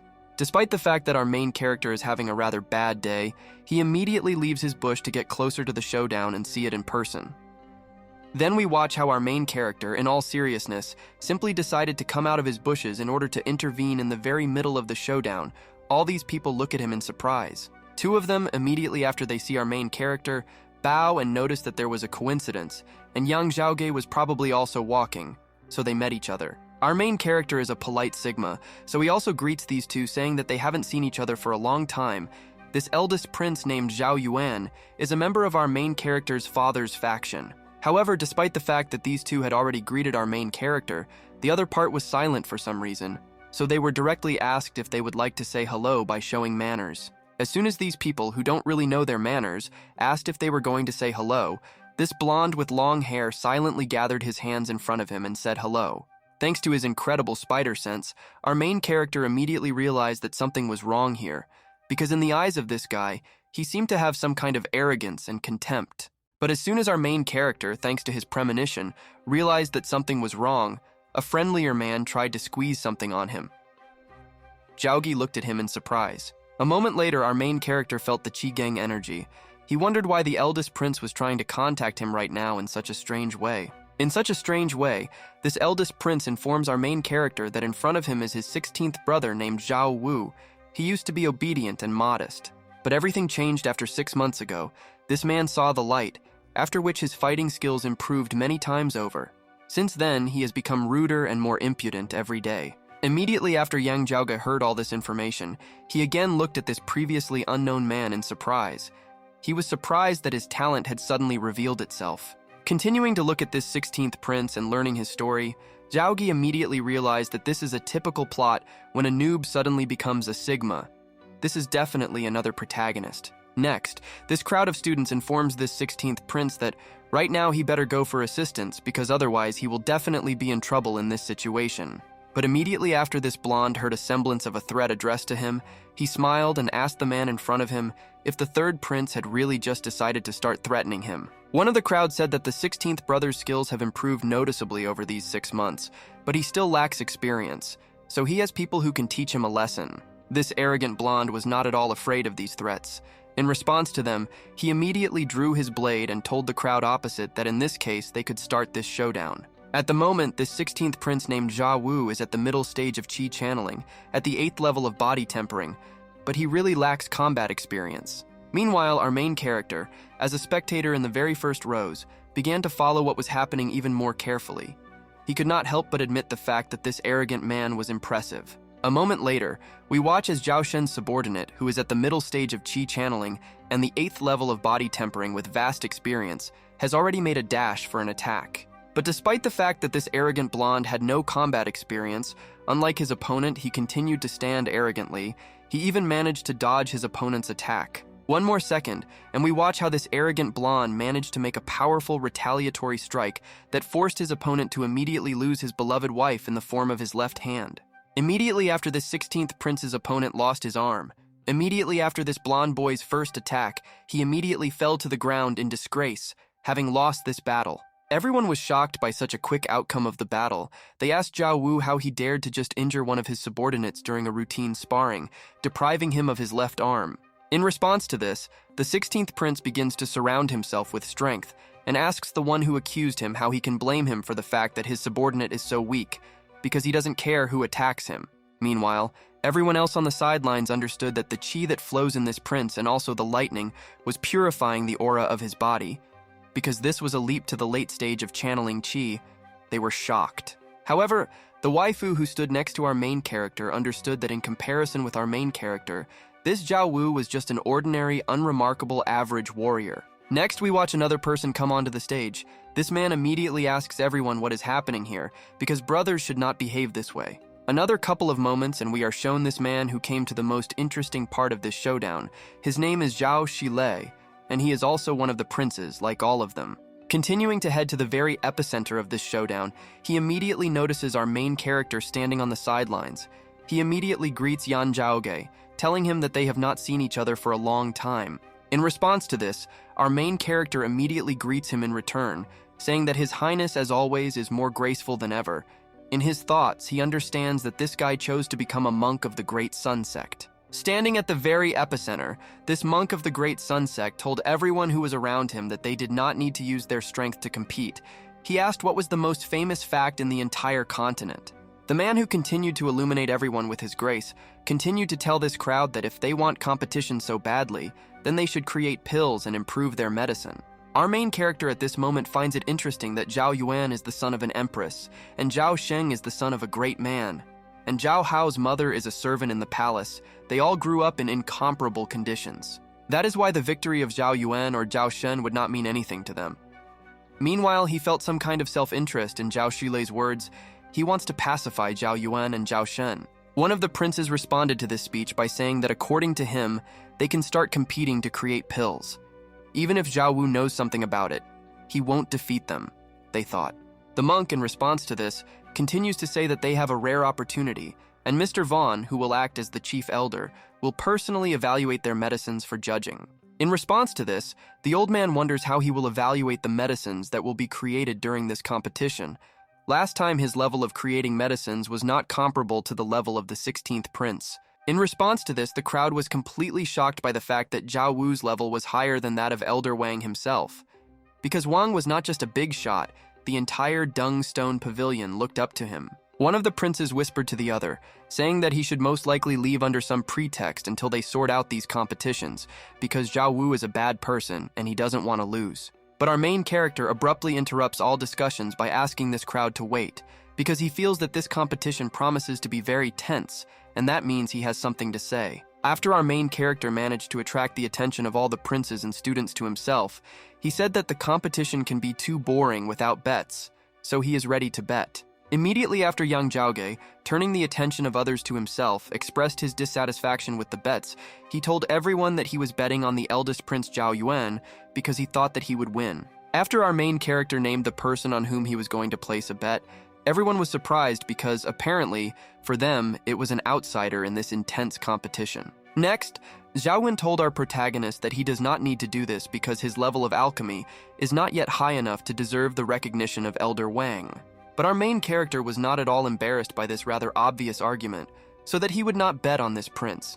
He asked him not to worry and just do whatever he says. Meanwhile, the monk said that due to the fact that Zhaoge wants to compete, he is happy to accept the challenge, despite the fact that, according to Cheng Wang, the prince no longer believes in his nephew's victory. After our main character was asked what he was willing to bet on the outcome of the competition, he replied that he wanted His Highness's share in the medicinal pavilion and the spirit of the ice dragon was his bet. The monk, in response to this, was immediately surprised. He wondered whether it was stupid to make such big bets for the sake of some kind of competition, but knowing Yang Jao, he was interested in what he wanted to achieve. Immediately after our main character's bet was heard by everyone, the favorite of this competition laughed, telling our main character that he could bet on them if he wanted. Yang Jao understood that he was betting against a talented but also arrogant and stubborn prince, but our main character had such a character that he did not accept refusals. Meanwhile, the monk said that this time the competition concerns alchemical techniques and not the presence of unique recipes, but they will create the same tablet and the assessment is based on speed and quality. Immediately after this, monk announced all the conditions of this small competition and its criteria for determining the winner. He asked Zhaoge if he had any objections. Zhaoge replied that they could start. After they all received the approval of our protagonist to start this competition, Zhao Wu immediately began preparing the pill. One could understand from his face that he was confident of victory. Meanwhile, Zhaoge wondered why this transformation technique was similar to creating a smoke cloud, since it was a long-forgotten technique, and the only owner was the former holy warrior Gao Jie. Looking at all this, Zhaoge realized that this guy had gone through a great change in personality, and his skills were improving every day. Maybe there was a reincarnated soul of a holy warrior in his body. Meanwhile, this talented guy who looked like another protagonist continued to manufacture the tablet using an ancient technique forgotten by everyone, which was accompanied by fog. The surprised crowd looked at this and wondered if this prince's pill was ready. They also noted his strange, mysterious technique and the wonderful aroma that came from the medicine. After this incredibly talented prince with his equally incredible talents finished preparing the pill, he closed his eyes and told the judges that they could begin. Immediately after this prince said this remark, the tablet that he prepared in such a short time jumped out of the alchemical cauldron on its own in order to be evaluated. It only took a few seconds for the elder, who immediately caught this tablet on the fly, to understand that the tablet he was holding in his hand was simply of excellent quality. The judge asked the other participants who was next. The judge thought that today the reputation of the first and third prince would be spoiled, because they, brought up in such good conditions, would not be able to cope. The judge also did not understand our main character, who was thinking incomprehensibly of putting his father's reputation at risk. Meanwhile, the second participant in the competition came out because he believes Yang Jao to the end. Meanwhile, the 16th prince reveals that even if there is a draw, it will be a defeat for him. He spent half a decade studying after the Great Destruction, and he knows absolutely everything. This blonde was completely confident in his abilities because he simply could not lose when he knew all the information in this world. And for his opponent, it was all over from the very moment of his birth. Meanwhile, his rival, approaching the alchemical cauldron, turned to his rival to ask him to lend him his healing tablets for a second. The 16th prince did not understand what his rival was up to at that moment, but despite this, he still lent it to him, and his rival successfully caught what he managed to borrow. Immediately after this prince managed to obtain the healing pills of his opponent, he began to do some strange process with the help of his hands. He performed some kind of technique. Meanwhile, the monk and the elder, who at that moment acted as judges, did not understand what the hell the first prince was doing right now. They did not understand what was on his mind. But even though everyone condemned the actions of this first prince and did not understand these principles, by that time he had already finished influencing this pill in every possible way. A couple of moments after this first prince was convinced that his tablet was ready for judging, he threw it to the elder, asking him to look at the tablet he had made. Immediately after this tablet fell into the hands of this elder, he looked in surprise at this perfect-looking tablet. The monk, meanwhile, also noticed the elder's strange reaction. After a couple of moments, this old man almost had a heart attack because it was amazing. This pill was completely free of excess smoke, and the healing effect reached a whole new level. But most of all, the 16th prince was shocked, who all this time was confident in his victory. After listening to the judge's assessment, he could not believe this, because it was impossible. Next, the old man informed everyone around that due to his boomer age, his vision is not at all what it used to be. But is it really the technique that the first prince just used that is the threads of a golden needle? Immediately after the judge asked the first prince this question, he answered him that his eyesight did not fail him, and he actually used the golden needle thread technique when making the tablet. In response to this, the old man said that he could not even imagine that after the Great Destruction, he would still be able to see this miraculous technique for creating tablets. He realized that he had not lived in vain. Meanwhile, the 16th prince realized that he had screwed up big time. After he confidently shouted that he would easily win this competition, he had no words. Next, we are told that the golden needle thread technique can completely clear the tablets of sediment. Thereby, this technique greatly increases the effectiveness and quality of the tablets. Moreover, it was one of the best improving techniques before the time of Great Destruction, but the knowledge about this technique was unfortunately lost long ago. All that remains are laconic notes. Immediately after this old man realized that he had encountered a legendary technique, he said that today the first prince definitely earned the respect of an old man like him. After hearing this, the first prince immediately thanked this old man, saying that earlier when he mentioned this technique, everyone only laughed at him and no one could appreciate it. Meanwhile, the monk decided to interrupt this conversation by saying that everything is clear with the pills. But what about the smoke cloud transformation technique that the 16th Prince used? Immediately after the first prince realized that he had problems, he immediately turned to our main character using Gen energy to ask him what to do. Our main character immediately told him not to worry, and just use his Qi Gang energy to transform the powder into a pill. Then he should stick the 9 needles in again. Immediately after the first prince received precise instructions from our main character, he was ready to get down to business. Many understood that the eldest prince would not have achieved anything without the help of Yang Jao. A couple of moments after the first prince received precise instructions from our protagonist, he began to transform the fog, saying that he was ready to show everyone his creation. After the first prince followed Yang Jao's instructions, another small sphere actually appeared in his hands, after which he immediately took out a needle to complete the process. A couple of moments after the first prince, according to the instructions of our protagonist, followed the instructions to the end, the sphere in his hands immediately changed and began to look like Gojo's sphere. Immediately after the sphere was completely ready, he again threw it to Elder Wang for him to take another look at it. The old man immediately caught it for further evaluation. After this new tablet fell into the hands of the elder, he immediately said that this was a very good job because he got rid of impurities, and it turned out even more effective than the smoke cloud technique. A couple of moments later, the 16th prince heard this and cannot believe his hearing, because this is simply impossible, because his technique has always been of excellent quality in execution. This man continued to not believe in the opinion of fate and his assessment of his opponent's pill, so he decided to check it personally to make sure that he could really lose to the first prince. After the tablet of his rival fell into the hands of the 16th prince, he immediately began to poke needles into it. But after that, there was no effect, and the tablet did not give a reaction. But after the 5th needle pierced this tablet, something unexpected happened. This purple excellent tablet began to split, and the guy immediately realized that something was about to happen. One more moment and the tablet created by this guy's rival immediately explodes powerfully while it's right in his hands. The explosion lands right in his face and he doesn't have time to do anything. The 16th prince was very unhappy that some pill made him look like a noob. The first prince asked him to hurry up before no one saw him. He needed to fix his hair quickly. This 16th prince, who was confident in his boundless knowledge, refused to believe that Zhao Yuan was able to achieve such an incredible level of pill creation on his own. Clenching his fist, this guy decides to turn to our main character, saying that he had been hunting game all his life, but he was pecked by some pathetic sparrow to which he lost. In response to this baseless accusation, our main character only opened his ear as wide as possible in order to tell this arrogant idiot that he did not hear anything because of the strong wind. The 16th prince stated that the man who killed the thief earlier did not have anything useful to the investigation. Only one thing is clear.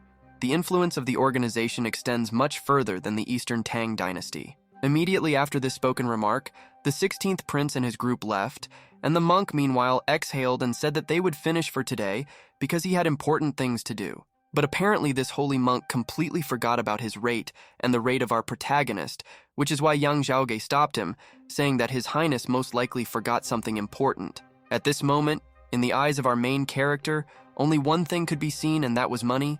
He asked the monk what about the share he promised in the medicinal pavilion, because he must keep his promise. Immediately after this monk realized that he couldn't just run away from here, he threw something to our main character, saying that he could take it. He could just show this pendant and get a share. Meanwhile, Zhaoge, the third brother and the holy monk returned back to show all the collected evidence to their father, the emperor, and they would also like to invite our protagonist to the capital.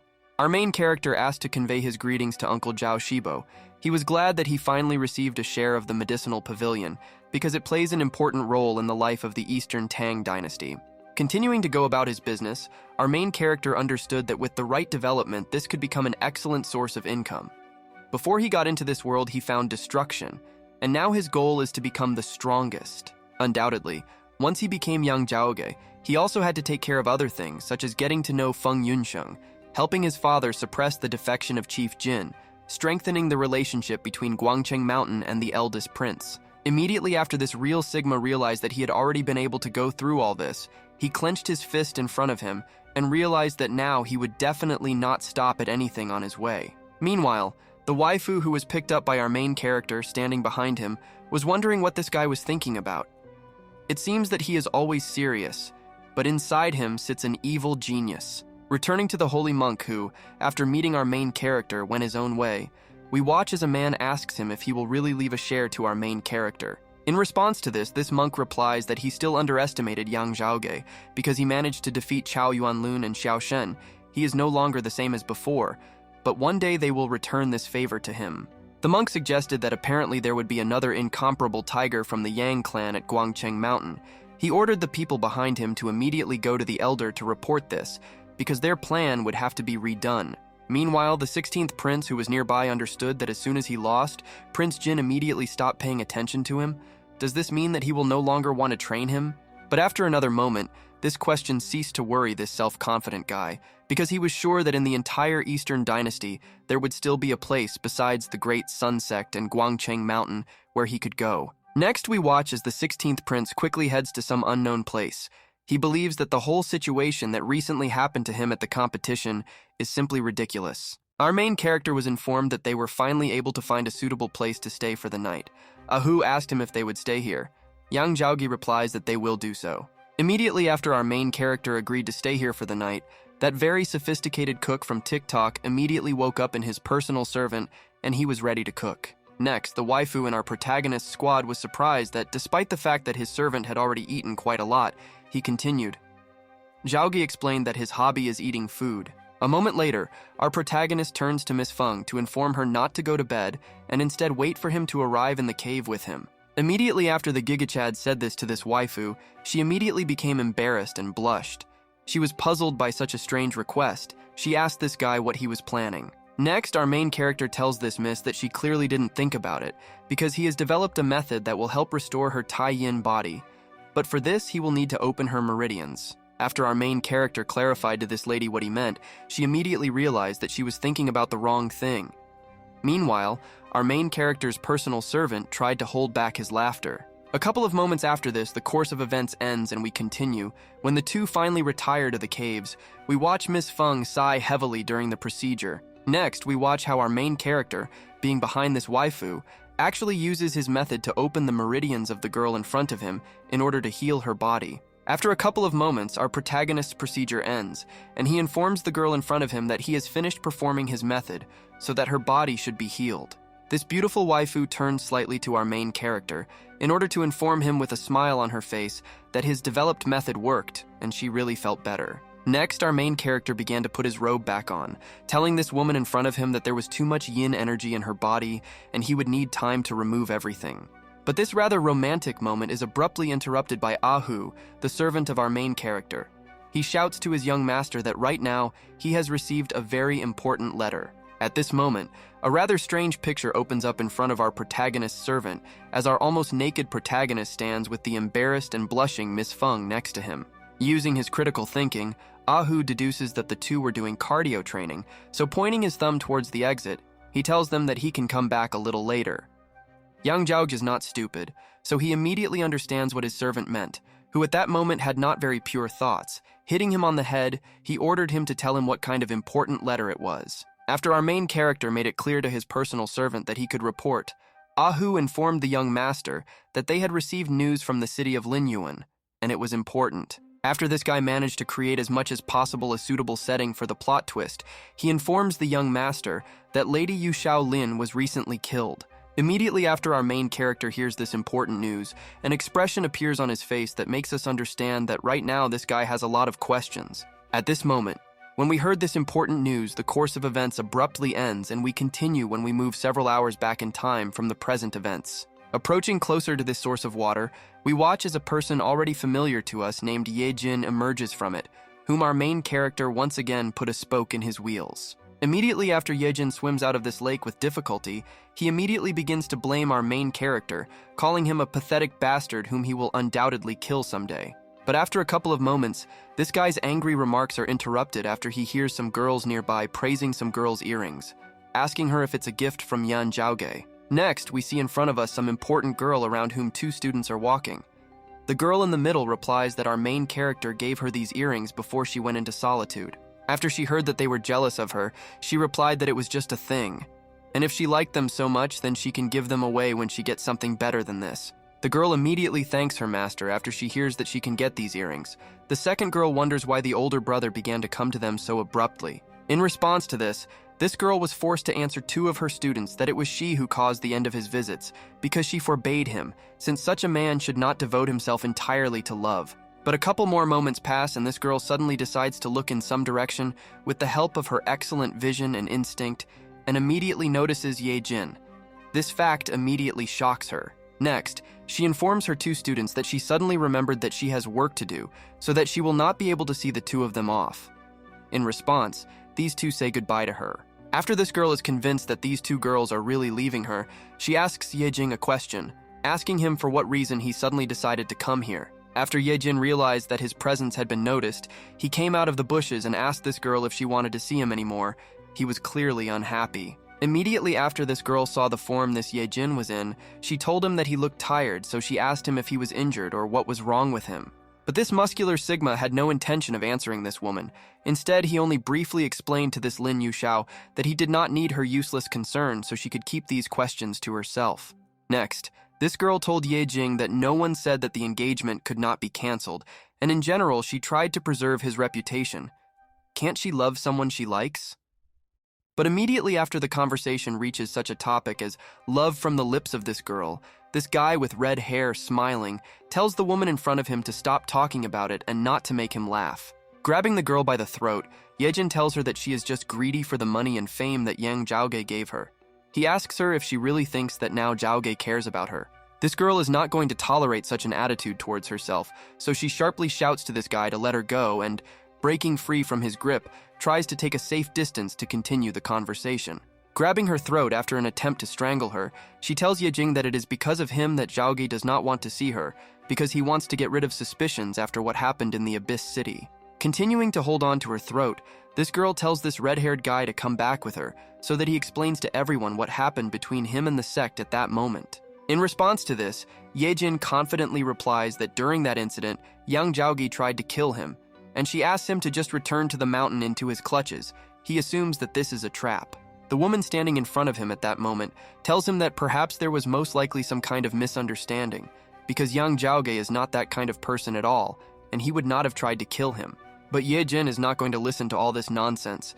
Instead, he decides to ask Lin Yua only one thing.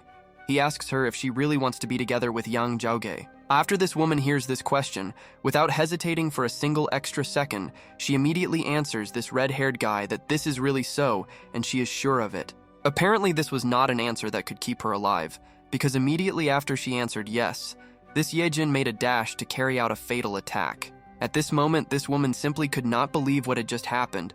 Her eyes narrowed to incredible sizes, and she looked at this Ye Jin with a real look of a victim while he smiled. After Ye Jin walked away looking down, she saw that the dagger was right in her body with lightning speed. She couldn't understand how this could happen. She asked the guy how he did it. In response to this, the crazy psychopath replied that in this case he would first get rid of her. And then when our main character learned about this news, go after her, and they could meet in the next world. Continuing to shake before her death from the fatal blow, this girl found the strength to ask Ye Jin if he really thought that she left him only because of Yang Zhao. Continuing to get closer and closer to death, this girl told Ye Jing that there was something else, and if he wanted to find out, she only managed to whisper that she regretted meeting him. After Ye Jin heard that this girl blames him, he said that this is all nonsense because Yang Zhao is rich, and because of her greed, she despised him with all her heart because he was poor. Because of his beliefs in which this guy was 100% sure, he did not doubt his actions one bit. He shouted to this girl to accept her death and die. The next frame we watch as Ye Jin decides to make sure that this woman is dead, so he delivers another crushing blow that causes a fountain of blood in his wake. Returning to the present, we watch as some big shot already finds out about the death of Lin Yua. He remembers her as a student who was in an affair with our main character. This big shot is informed that when the rest of the students found her, she was already dead and she had no chance of salvation. The student was asked if anyone had seen the girl's killer. In response to this, the student reports that it is impossible to establish who carried out the attack, but they realized that he had combat skills, one of which was undoubtedly emitting flames. In front of us is an elder named Yan Shu. All this information was reported to him with the following order. He demands that the students bring him the corpse of this girl so that he can examine it. The students have no choice but to carry out the order of their superior. Seeing this girl, we learn that she arrived at the eastern distance of Tang in order to find either Zhao Ge or Ye Jin.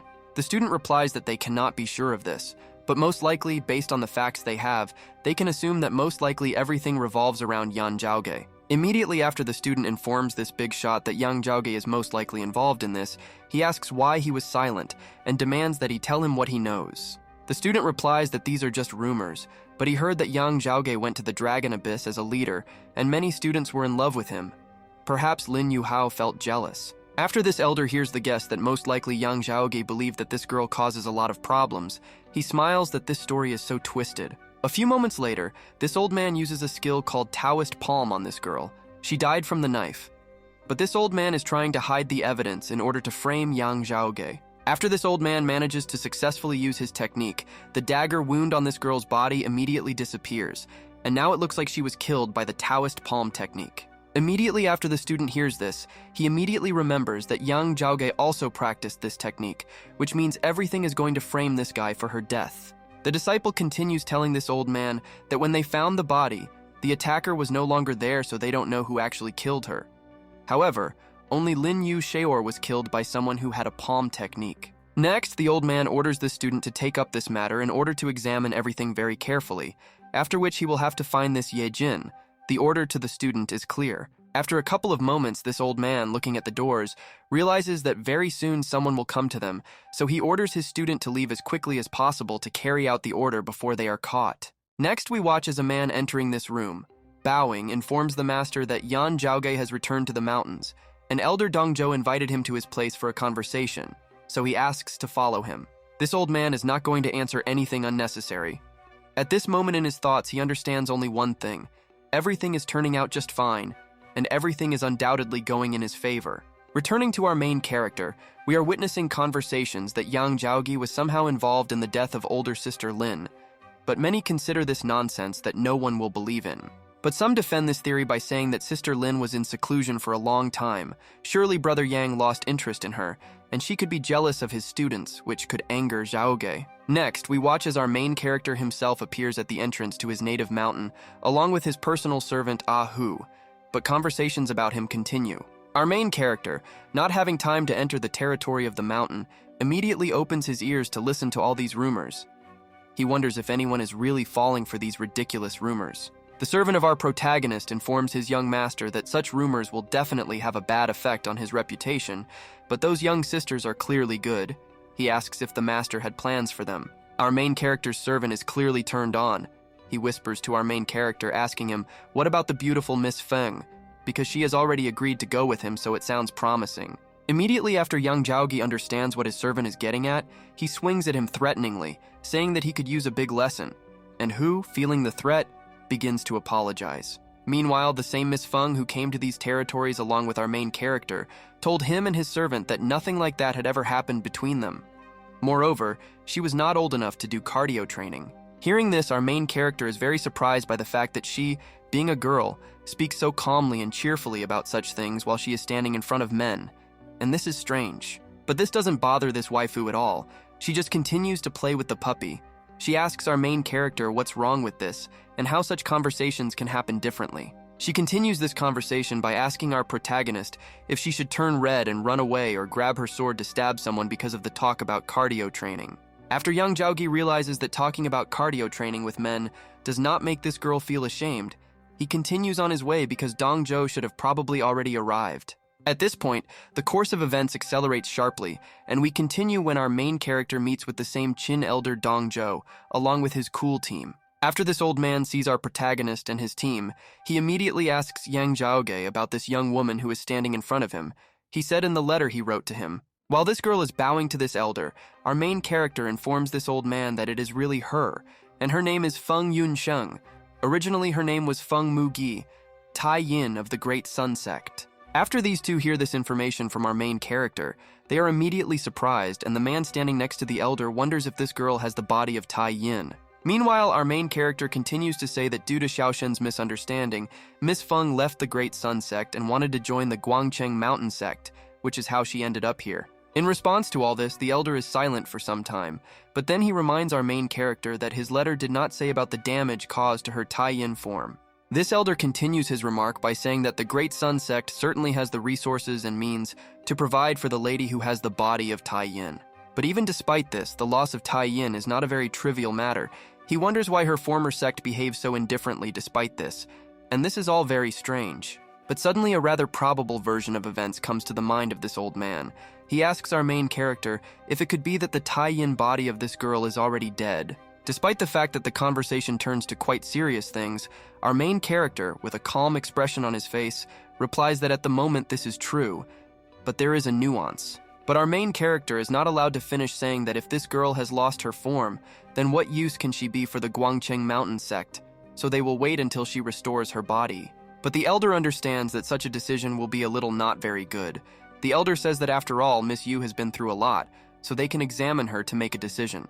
A couple of moments after this, we watch as this Stark directs his magic at this girl in order to conduct a complete analysis of her body and the chi energy in her body. After this old man finishes the diagnosis, just like in antiviruses, he informs her that her body did indeed possess the form of Tai Yin.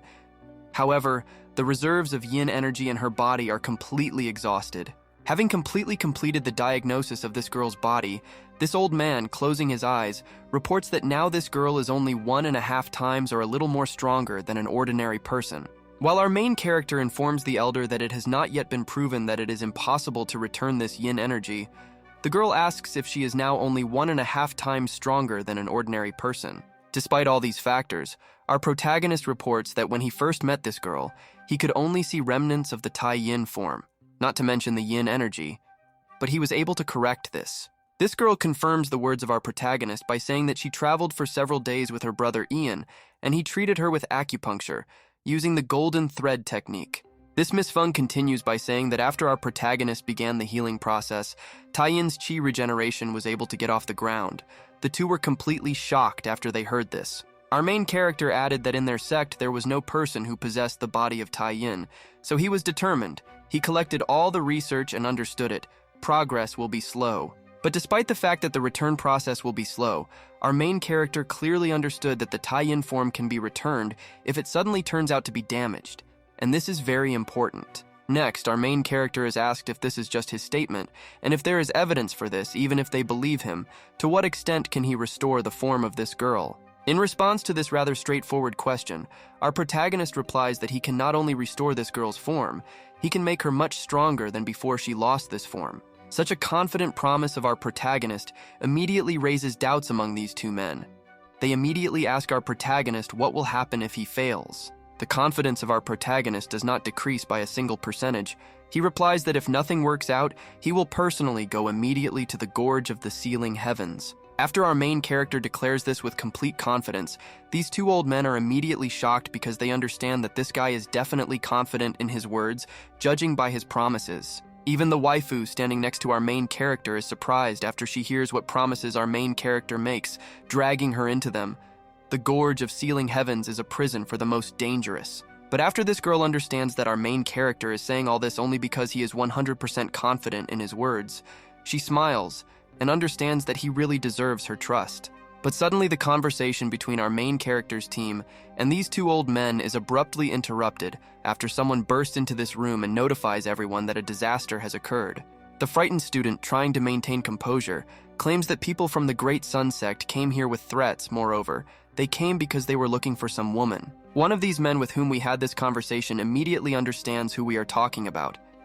He immediately turns to look at the elder to understand what they should do now. Next, we watch as this elder confidently leaves the room to inform everyone who came that they should immediately return to where they came from because they will not find anything here. At this moment, the course of events ends abruptly and we are transported a little higher. We observe how people in this location are trying to hide from the sun because it is hot here, like in Dubai. Then, looking up, we see some man in a yellow robe in the sky. Apparently, he is very interested in the fact that that brat Yang Jao returned to these lands. He immediately becomes interested. This man in the sky continues to say that he is sheltering the sworn enemies of their great Sun Sect and discrediting its dignity, so he demands that he be immediately brought to him with the girl, otherwise he will destroy this place. In response to this clear request, the elder with whom our protagonist recently had a conversation tells the guest that he will not be able to find them here. But if he is looking for a battle, then he can accept the challenge. Apparently this guest from the Great Sun Sect is not against battle at all. In this case, he is going to find out what the people from Guangcheng Mountain are capable of. In the meantime, he summons his technique. The man continues to shout while in the sky that if it weren't for the generosity of the Great Sun Sect, then there would be nothing left of this pitiful Guangcheng mountain, and he would not have left stone upon stone here. Even our main character is surprised by the behavior of this elder. Sitting on a chair, he understands that the sect master does not know how to watch his tongue at all. He continues to watch. Meanwhile, a man from the Great Sun Sect sends many attacks at the elder of this mountain with the help of his technique. He shouts to him that since he does not give him 2 people, he will feel his power. Despite the fact that an incredibly powerful attack is being directed at this old man, without moving from his place, he decides that the best defense is an attack, so he defends himself with the help of his technique. A couple of moments after the smoke clears from the clash of the two's techniques, we realize that this old man's plan worked, and he managed to defend himself from the barrage of attacks from his opponent. But this old man is not going to leave his opponent the initiative, which is why he takes off from the ground and on the way to the guest asks him if he wants to destroy his sect. In response to this, an elder from the Great Sun Sect shouts to him that if it weren't for the ban from the monk of their sect, they would have come to an end long ago. But today, this old man will die the very first. Immediately after the two exchange pleasantries, they again meet in a clash of attacks to decide whose technique will be stronger in a head-on collision. But the battle between these two old men abruptly stops after another person appears even higher than them and shouts to them that if they want to fight, they can look for another place. Before us at the moment is the Emperor of the Eastern Tang Dynasty in person. His name is Zhao Shicheng, and he asks these two if they want to destroy the capital of his Eastern Dynasty. In response to this, the elder who tried to protect his sect replies that if anyone causes them problems, he will fight to the end, so they should not underestimate Guangcheng Mountain. Meanwhile, the second old man who started this fight asks Zhao Shichen why he is so brazenly interfering in the affairs of the Great Sun Sect and the Guangcheng Mountain Sect, stopping the fight at the most interesting. In response to this, the emperor replies that Dong Shengjun's words mean a lot to him, so he really cannot interfere with the two great sects. However, if they are going to fight here, he cannot remain idle. Meanwhile, our main character is surprised that Dong Shengjun is one of the 7 sons of the Great Sun Sect. At a time when the sect was at its peak, there were 7 people in the world with incredible strength. These people were called the families of the sons of the Great Sun Sect. The names of the 7 sons meant the same as the paths of the Great Sun. That is, Po Xiao, Dong Sheng, Zhong Tian, Pu Zhao, Shi Xie, Shi Zhao, and Mu Gang. As history progressed, later these 7 sons of the sect formed a convenient system that when someone died or retired, another would take his place. The elder of the Great Sun Sect, meanwhile, allows, saying that if someone is hiding their enemies, then he is forced to punish him. The elder of the mountain stands his ground, saying that he will never find one here. The elder of the Great Sun replies that his disciple said that he saw with his own eyes how Yang Jao brought a traitor here with him. He asks the old man how he can explain this to him. Before this old man who represents this mountain has time to answer, our main character enters the stage in person. All 3 of them immediately turn to look at him. Having greeted everyone who stands in front of him, our main character introduces himself by his name and says that he comes from Mount Guangcheng, and he is glad to be present right now in the company of Lord Dongsheng. While the old man who tried to hide our main character does not understand what is happening, Yang Jao tells the guest from the Great Sun Sect that he really fought with his disciples Zhao Yuanlong and Xiao Sheng in the Luliao Mountains. Our main character continues by saying that he also personally met Miss Feng Muge, whom he was just looking for. This old man with green hair does not understand why Zhao Ge is so simply telling the truth. But suddenly our main character continues by saying that after one incident he has not seen the girl he is looking for right now. He asks his lordship if something happened with Lady Tai Ying because he can help. Immediately after, the same girl who is now being looked for and the old man who remained downstairs hear this. They understand that our main character is a real actor. In this, no one can compare with Yang Jao. But our main character continues by saying that he would like to say something else. Among the 8 great worlds, there is a great sect that hides a lot of evil, in which one of the elders allowed his grandson to suppress the disciple of his sect. Our main character continues by saying that from now on, you don't have to worry about this. This old man with a green mustache listens to our main character in surprise and is silent for some time after his remark. Suddenly, our main character continues by saying that they don't have to worry about it for the reason that the descendants of his grandson have already been taken care of. Yang Jao is completely confident in himself. A couple of moments later, another person already familiar to us in a red robe appears behind our main character. This man loudly shouts the name of our main character. After this man manages to steal everyone's attention, including our protagonist, he asks Yang Jao to better shut his mouth before it's too late. Immediately after this, our main character turns back and realizes that Shang himself has come here. He asks him why he should be silent, and he, as usual, is better late than never. Meanwhile, the people downstairs felt relieved after they realized that this shameless Shang, many wonder if he thinks before he speaks. While everyone calls this man just a bearded man who even looks older than his years, he bares his teeth while people from below continue to talk about him being a loser. Next, this man points at our main character, saying that he is a bastard, because of him he was drawn into all this disgrace. Zhaoge replies that he cannot so easily blame him, because he has nothing to do with it. However, the man continues by saying that he said that one day this day would come, but he had no idea that it would happen so soon. He demands that Zhaoge give him the villain, and he can count on negotiations. Our main character is not a loser, so he immediately asks this bearded man what will happen to him if he refuses to give him the so-called villainous. The man prepares to answer. A couple of moments after this bearded man, who has already lost once to our main character, directs an attack at him, saying that in this case today he will definitely die. A moment after this, a barrage of attacks from his opponent fell on our protagonist. Despite this, Zhaoge stood in his place and did not even intend to move from his place. Next, Yang Jao told his opponent that attacking just because he disagreed with him would clearly not do him any good. Apparently, our main character was ready to give battle to this idiot. A moment after this, Yang Jao easily created a barrier above his head that protected him from his opponent's attack without any difficulty. He didn't even strain. But the enemy of our protagonist continued to consider himself a real Sigma, sending another attack at Yang Jao. He told him that in front of him he was just a pathetic insect that he would destroy. This time around, our main character appeared magical projectiles that were much larger and more powerful than the last. This time, everything looked in favor of our main character's enemy. The spectators of this fight immediately realized that things were bad because Shang was trying to kill Zhaoge with his power from the Outer Kingdom. He was using one of the 7 paths of the Great Sun called Miraculous Sunrise. After the elders realized that, together with this guy's late level, this attack would be incredibly powerful, the servant of our main character immediately decided to intervene, but the waifu stopped him.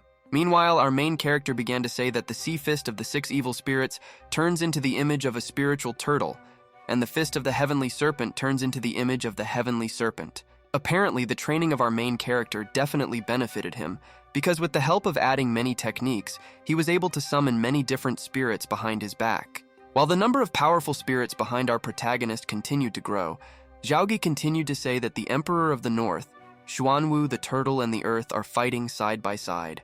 Apparently, after this, the enemy of our main character clearly realized that now his affairs were bad. He did not understand what was happening in front of him right now, but it was definitely bad. A couple of moments after our main character continued to pronounce various techniques, a huge explosion was heard which caused an incredible amount of flame around. Most of all, this bearded idiot was shocked by this destructive power. Having tried to hide from this destructive power, he simply refused to believe what he was seeing because it was impossible. This man was sure that this was impossible because the strength of our protagonist during their last meeting was only at the early stage of the Kingdom of Outer Gen and no more. But now everything has changed a hell of a lot.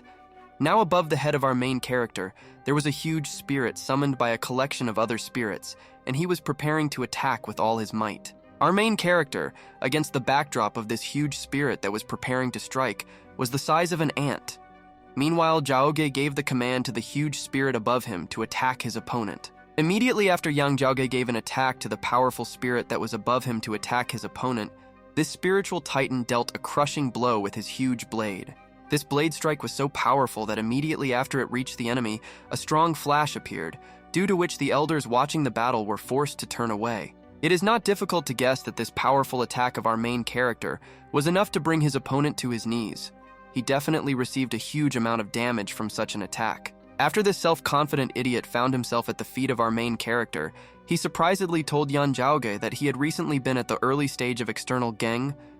This is impossible at such a stage. Meanwhile, Yang Jao, who at that moment towered over his opponents, a loser in every sense, only asked him who told him that, because he should have known that he was already at the middle stage. But judging by the face of this bearded man at the moment when our main character told him that he was at the middle stage of cultivation, he clearly did not even dare to imagine in his mind that this was so. Moreover, Even our protagonist's personal servant Ahu had no idea when the young master's level increased, because even he close to him did not know.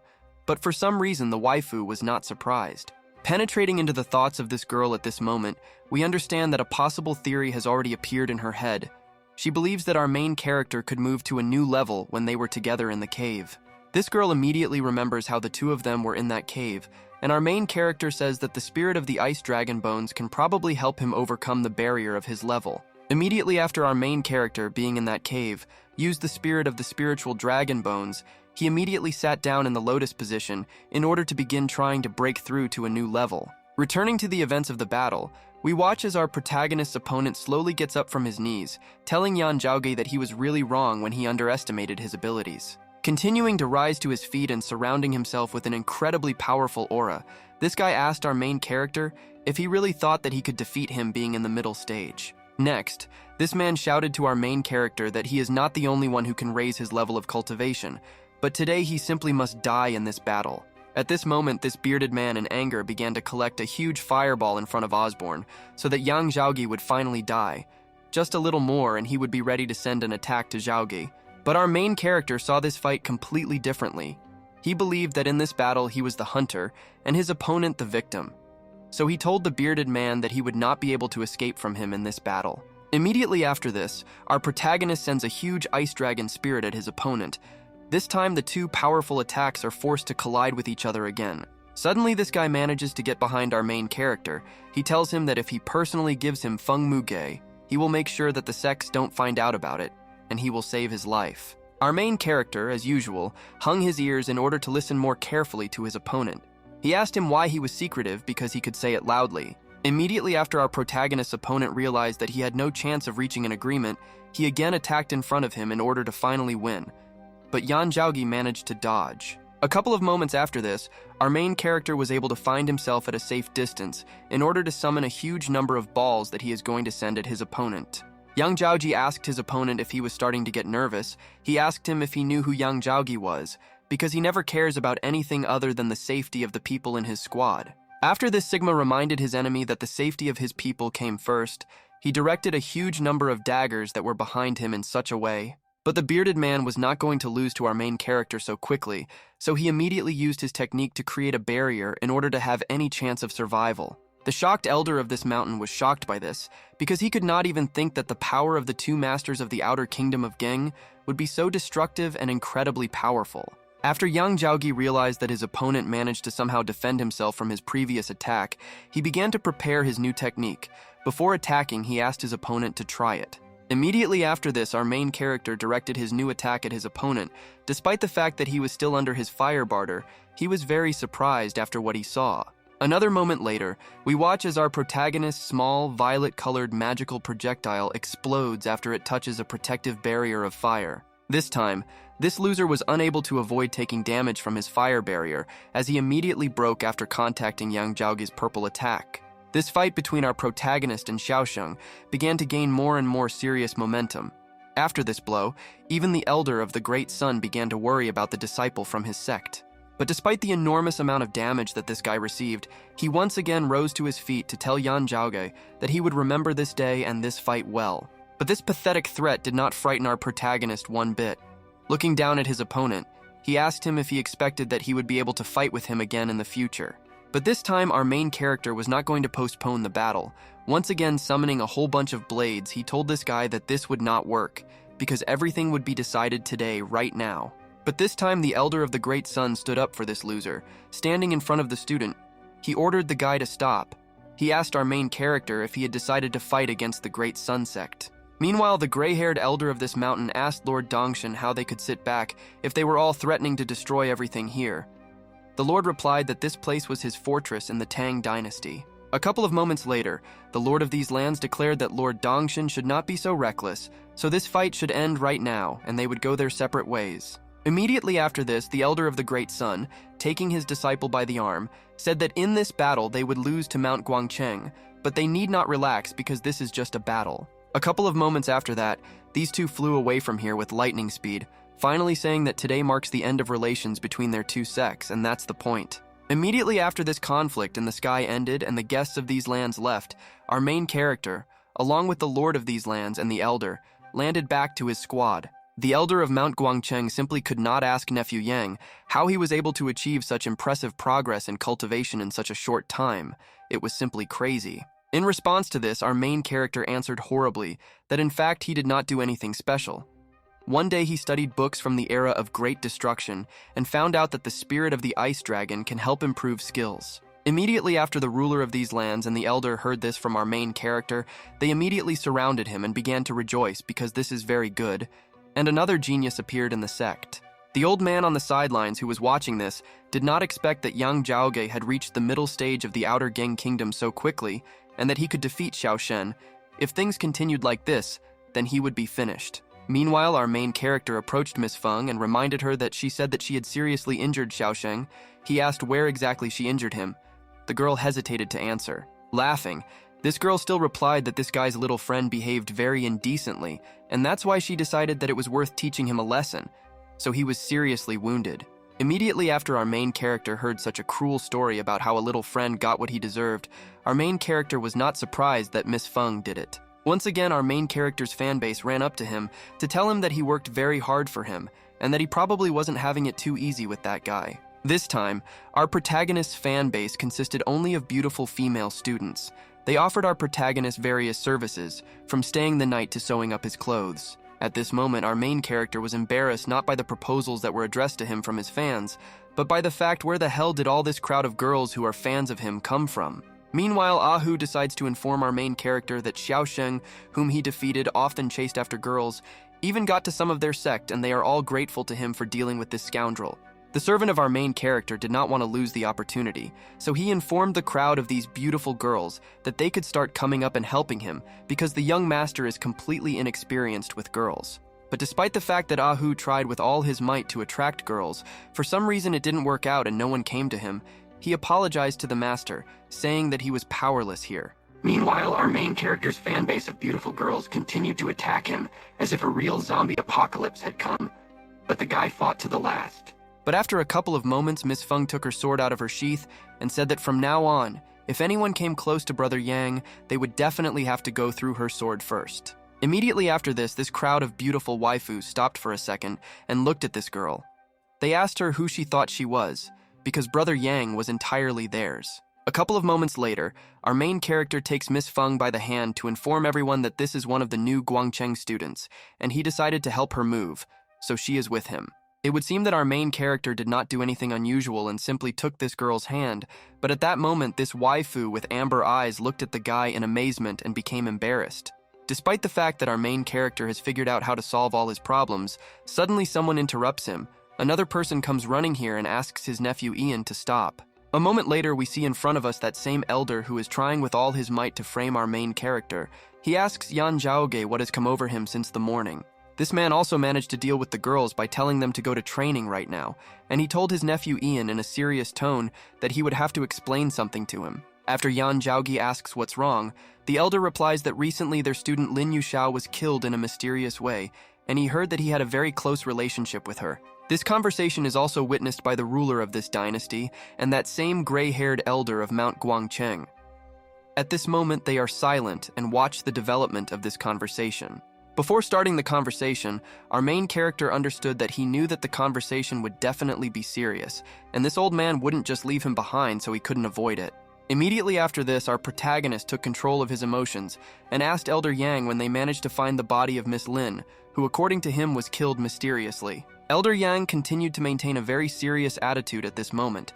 He replied to our main character that he found out about this when he was informed about it about 2 days ago. Elder Yang continued saying that it happened 2 days ago at dawn.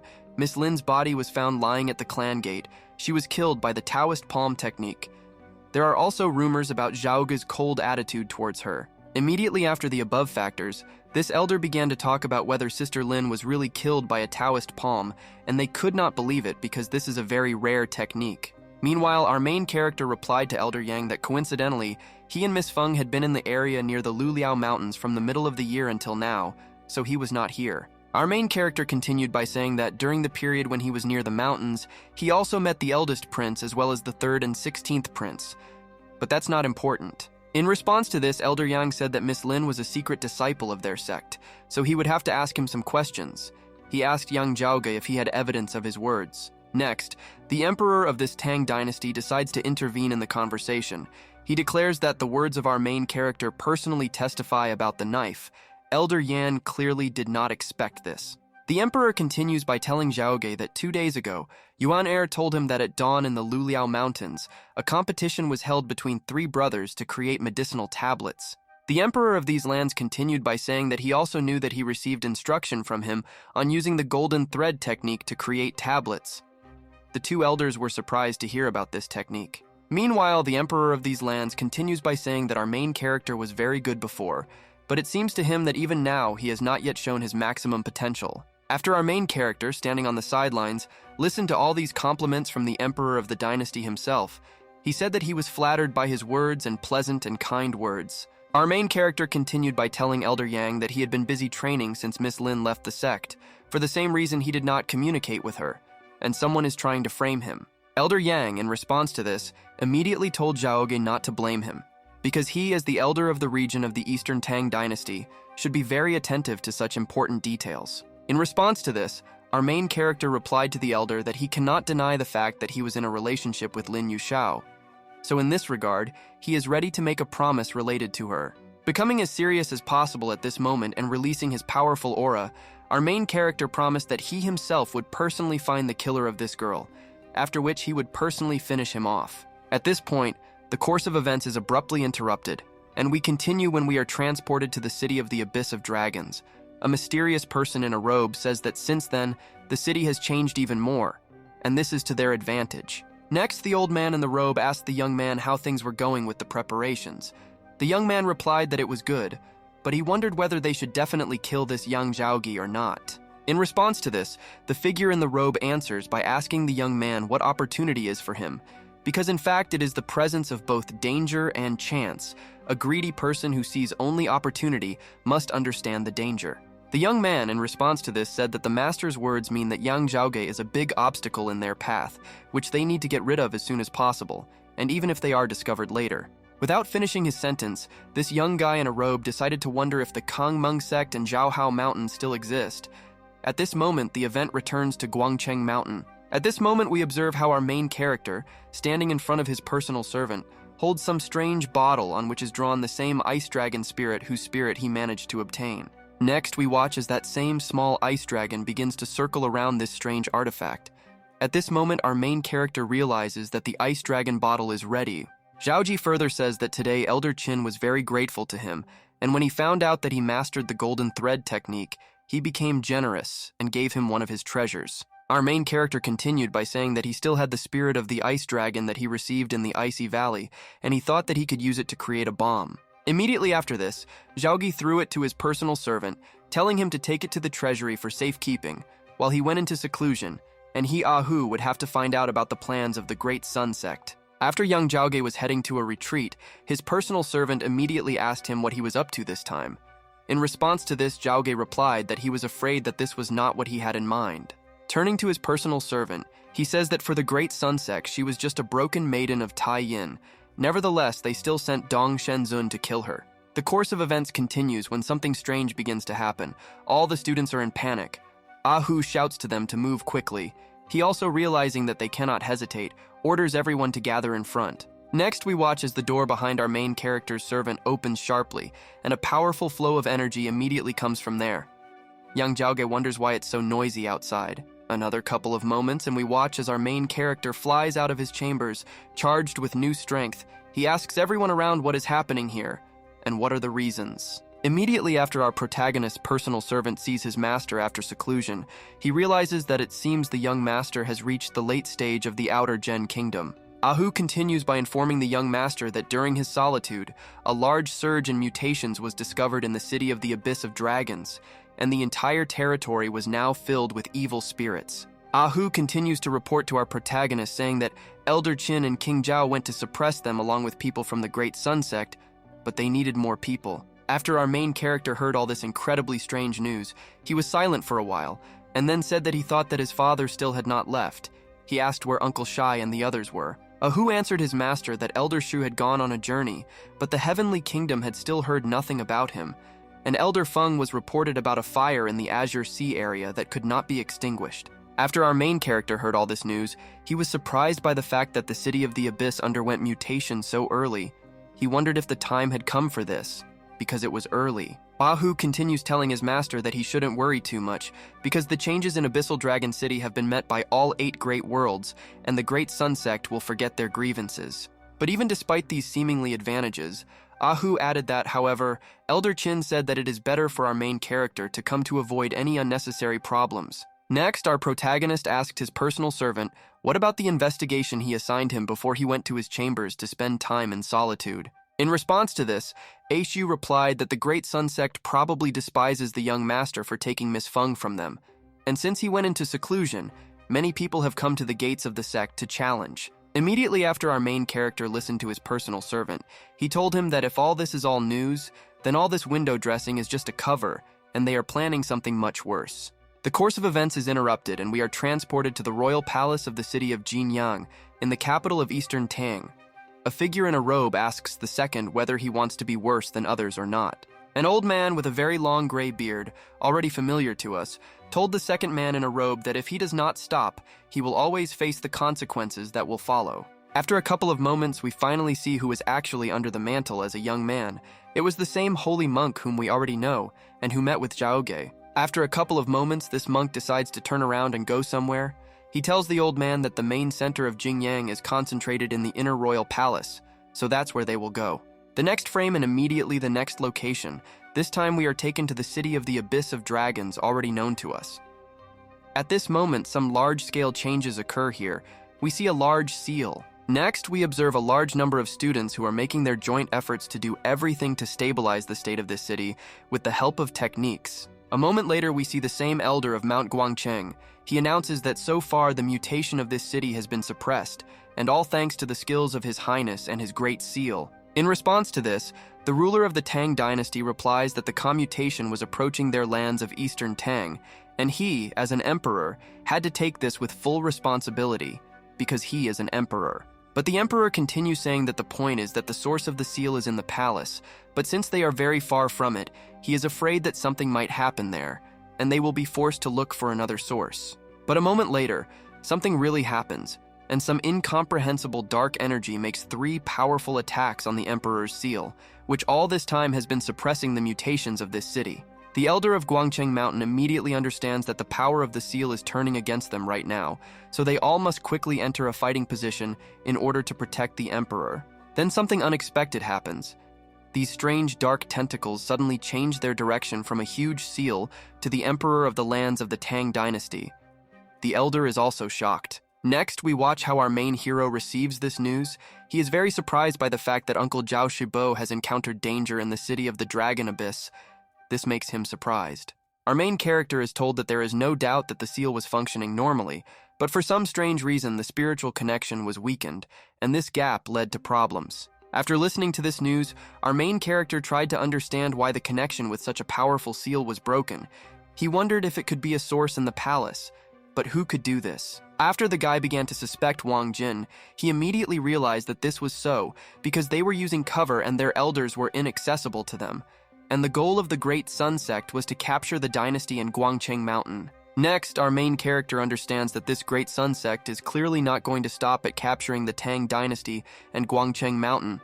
They clearly made a mistake when they set their sights on Guangcheng Mountain. A couple of moments after Yang Jao realizes the seriousness of the situation, he asks his personal servant to gather all the remaining disciples of the Guangcheng Mountain sect here. A few moments pass and our protagonist's personal servant brilliantly carries out the order, bringing all the remaining disciples of Guangcheng Mountain here, according to the order of Yang Jao. Next, our main character informs his dear brothers and sisters that the Great Sun Sect is up to something bad, and they will try to kill them all during the absence of the elders of their sect. Therefore, they all need to immediately go to Abyss Dragon City and do 3 things. Destroy the bastards from the enemy sect. The second is to destroy the bastards from the enemy sect. And the third is not hard to guess. Finally, our main character looks like a real psychopath. He continues telling his students that they should only think about the fact that they are going to destroy the pathetic idiots from the Great Sun Sect. Immediately after our main character explains this as clearly as possible to his members of the Guangcheng Mountain Sect, their morale immediately rises, and they are ready to go into battle. Returning to the most important scene of events, we observe that after the power of the seal turned against the Emperor, he was sealed in dark energy that bound him. Meanwhile, the same old man with yellow hair flies up to them. After he sees Zhao Shicheng in front of him, he tells him that he really didn't expect to see him here today. After this elder of Guangcheng Mountain finds himself in this position with the Emperor of the Tang Dynasty chained behind him, he asks these bastards what they are planning to do here. In response to this great Sun Sect elder asks him if he said that if they decide to cut ties with their sect, then they must be prepared to face the consequences. The old man immediately understands that it was they who were engaged in bringing down the connection with the seal, and if the city of the Abyss Dragon becomes uncontrollable, then no one will leave here alive, including his sect of idiots. In response to this, the elder of the Great Sun Sect laughs like a real master villain and wonders if he will be able to gain control of the connection after he kills all of them. After we clearly understand the plan of this crazy old man, he begins to call upon his technique to finish off the representatives of Guangcheng Mountain and the Tang Dynasty to gain control. But despite this, the elder of the Guangcheng Mountain Sect is not going to give up. Despite the fact that he is in the minority, he summons his technique so that they finally know what they are capable of. Immediately after the brave old man rushes at this bastard, he immediately tries to defend himself with the help of a golden barrier, because at that moment, he turns out to be much weaker than his opponent. Everything would end quickly if this fight were fair, but alas, this is not the case, because behind this old man, suddenly a girl appears who is ready to stab the elder of Guangcheng Mountain in the back. The old man hears a voice behind him that tells him that he will send him to hell. The elder tries to turn around as quickly as possible in order to create for himself some chance of survival in this situation, but it's too late. Because in a moment, this girl makes a quick lunge in order to make a kebab out of this old man. This girl's blade instantly pierces the old man's chest.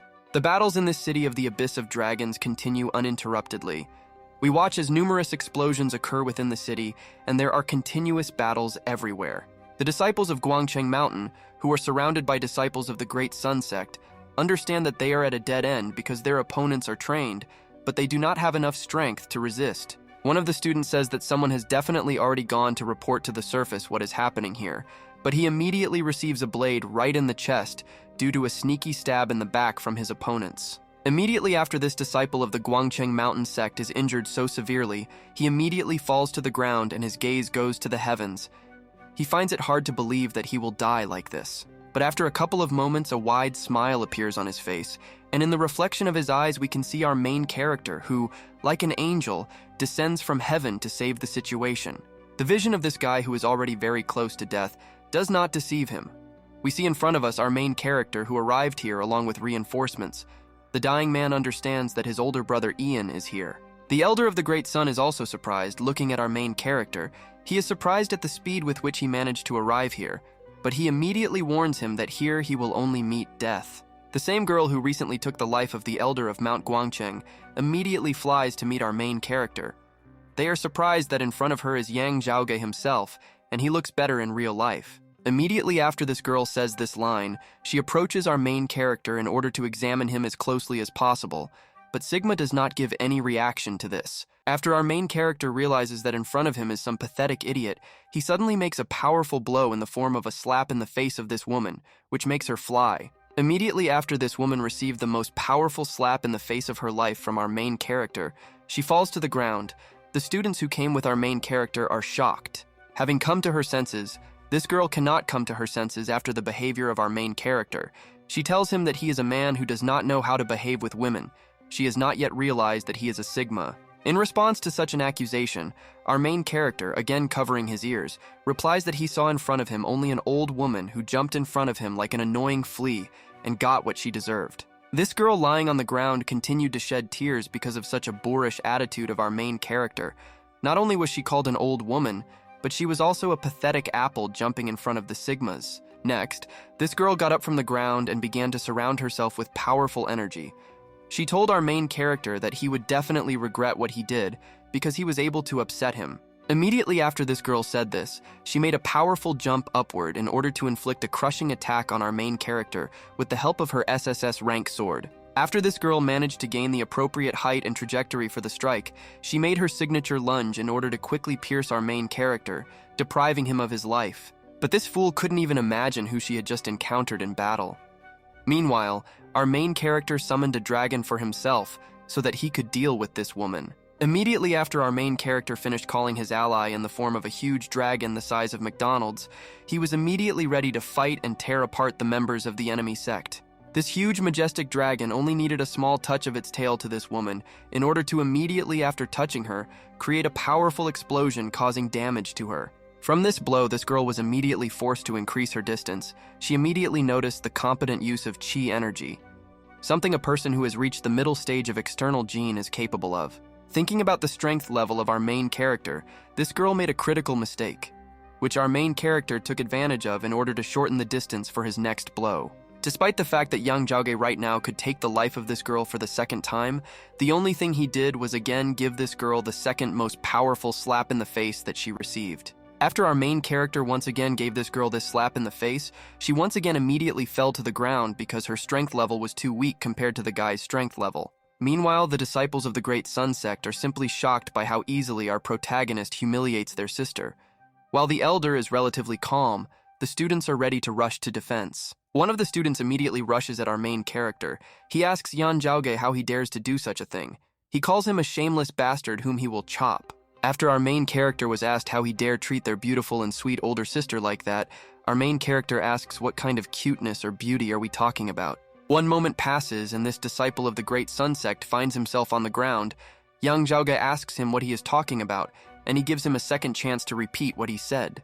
But after our main character deprived his opponent of his teeth and dignity, he could only make some sounds. Our main character folded his arms and said that he repeated everything wrong. Immediately after this, our main character decided that this guy's face was lonely without his leg, so he fixed it by giving him the opportunity to once again repeat what he had told him just recently. After this representative of the Great Sun Sect once again incorrectly repeated his line, our main character once again introduced his face to the ground on which he was lying. He asked him to repeat after him. Even the disciples from our protagonist sect at this moment were completely shocked by what Yang Jao was doing. They realized that they would need to remember never to offend Big Brother Yang. Next, we watch as the elder of the Great Sun Sect finally begins to understand that everything is clearly not going in his favor. Just in case, he fills his body with chi energy and clenches his fist. Next, we watch as the wounded elder of Mount Guangcheng runs up to our main character and asks him to take Lord Zhao away from here while he deals with this idiot from the Great Sun Sect. Despite the fact that this old man is really seriously wounded and almost died a long time ago, our main character agrees to his order, telling Elder Qin to be careful in this battle. Immediately after this, our main character, together with his personal servant, set about saving the Lord of the Lands. He understands that Elder Qin is right. Zhao Shibo's wound must be taken care of as quickly as possible.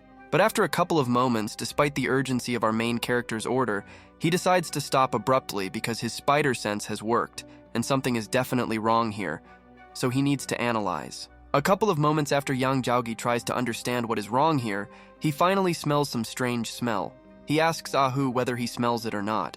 After this, our main character turns around and realizes that this strange smell that made him stop comes from Lord Shai, whom they are trying to save right now. Looking at the Emperor and the Lord of these lands, we are convinced of two things. He is really very bad now, and this strange smell really comes straight from him. Covering his nose, our main character understands that this is the smell of the fingers of the grass of 100 ghosts.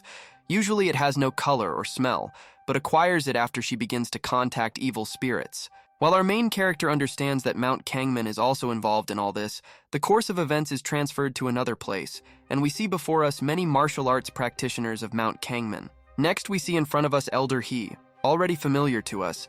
At this moment, he asks Elder He, who is standing next to him, if he can determine the location of his father. In response to this, he replies that if there are no problems with the medical gunpowder that he provided him, then they are guaranteed to be able to find the father of the 16th prince. The 16th prince replies in this case, they should not hesitate and they need to leave as soon as possible. He is still in the stage of battle hardening of the body, so Zhao Shili from Jingyang City is beyond his strength.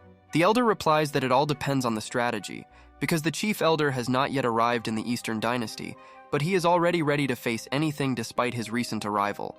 The elder continues by telling the guy that if he succeeds, support from the sect will enter the Eastern Dynasty, ensuring him a place on the throne, and if it doesn't work, they will simply return and he will take a good position. A couple of moments after the 16th prince hears all this, he abruptly rushes out of his seat, saying that he will not let you down and the throne will definitely belong to him, so he went in search of his father. Next, we watch as the 16th prince goes as quickly as possible on a quest, leading a group of people, waking up with a deadly sword in his hands, and lying drunk on the lap of a beautiful waifu is his fate. Returning to our main character, we hear him say that the Eastern Tang dynasty is famous for alchemy and medicine, and Zhao Shibo is the third most powerful master of medicine, but even he did not notice anything.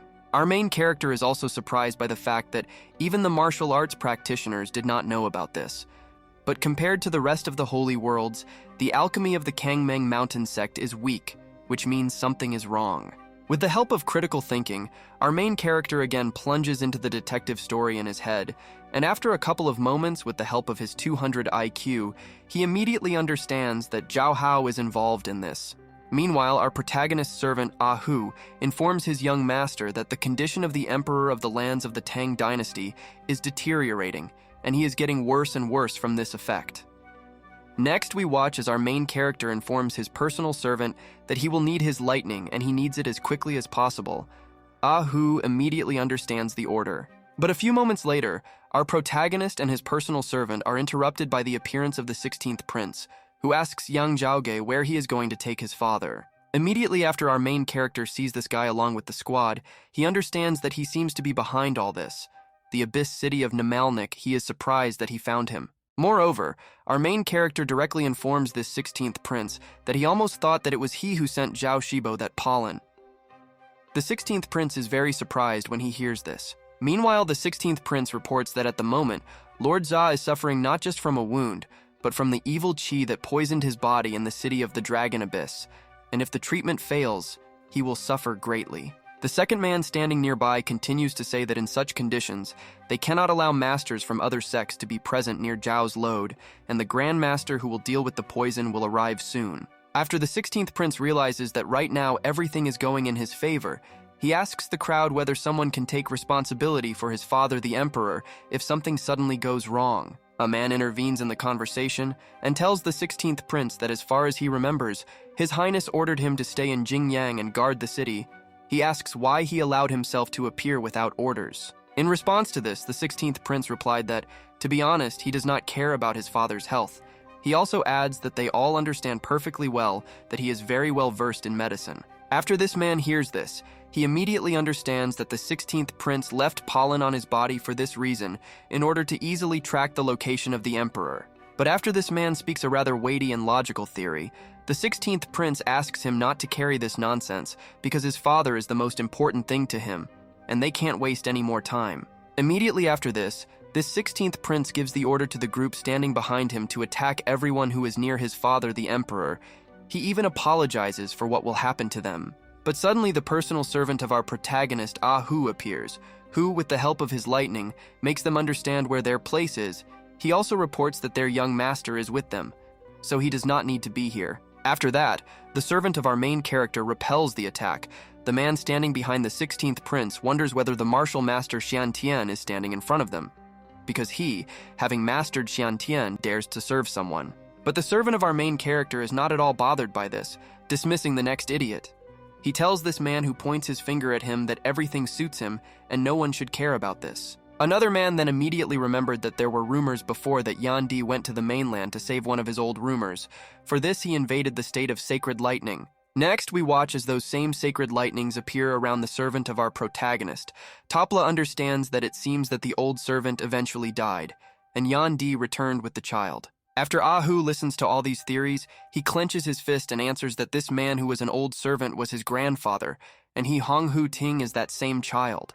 The 16th prince tells this Hu that his grandfather was someone's servant, and he also decided to follow in his footsteps by going to serve the Yang family all his life, because he is not worthy of being a martial artist. And Hu, in response to this, demanded that the 16th prince stop talking about whether he was worthy or not, because he could knock him out with one slap in the face for opening his mouth. Next, the sacred lightning around this guy becomes brighter and brighter, and he shouts to the 16th prince that he made a mistake when he said something to his young master because he is not worthy. Next, we watched as this 16th prince could barely stand on his feet after our protagonist's personal servant released all the true power he had been holding within himself.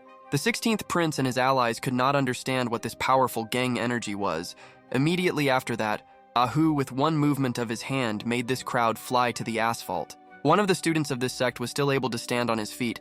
Immediately after that, he attacked Ahu with his technique in order to stop him and defeat him with the help of a local Rasengan. But this guy's power was ridiculous compared to the power of our protagonist's personal servant. With one hand, he was able to completely block this idiot's attack without even straining.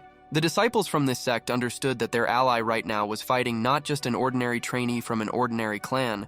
He was a member of the sacred region of the Kangmeng Mountain, and a servant of the Yang family. Next, an old man with a long dark robe abruptly joins this battle in front of us, Elder He from Mount Kangmen, and he is right now going to deal with the arrogant boy. Immediately after the students who were scattered by the servant of our main character realized that Elder He had arrived, they immediately rejoiced.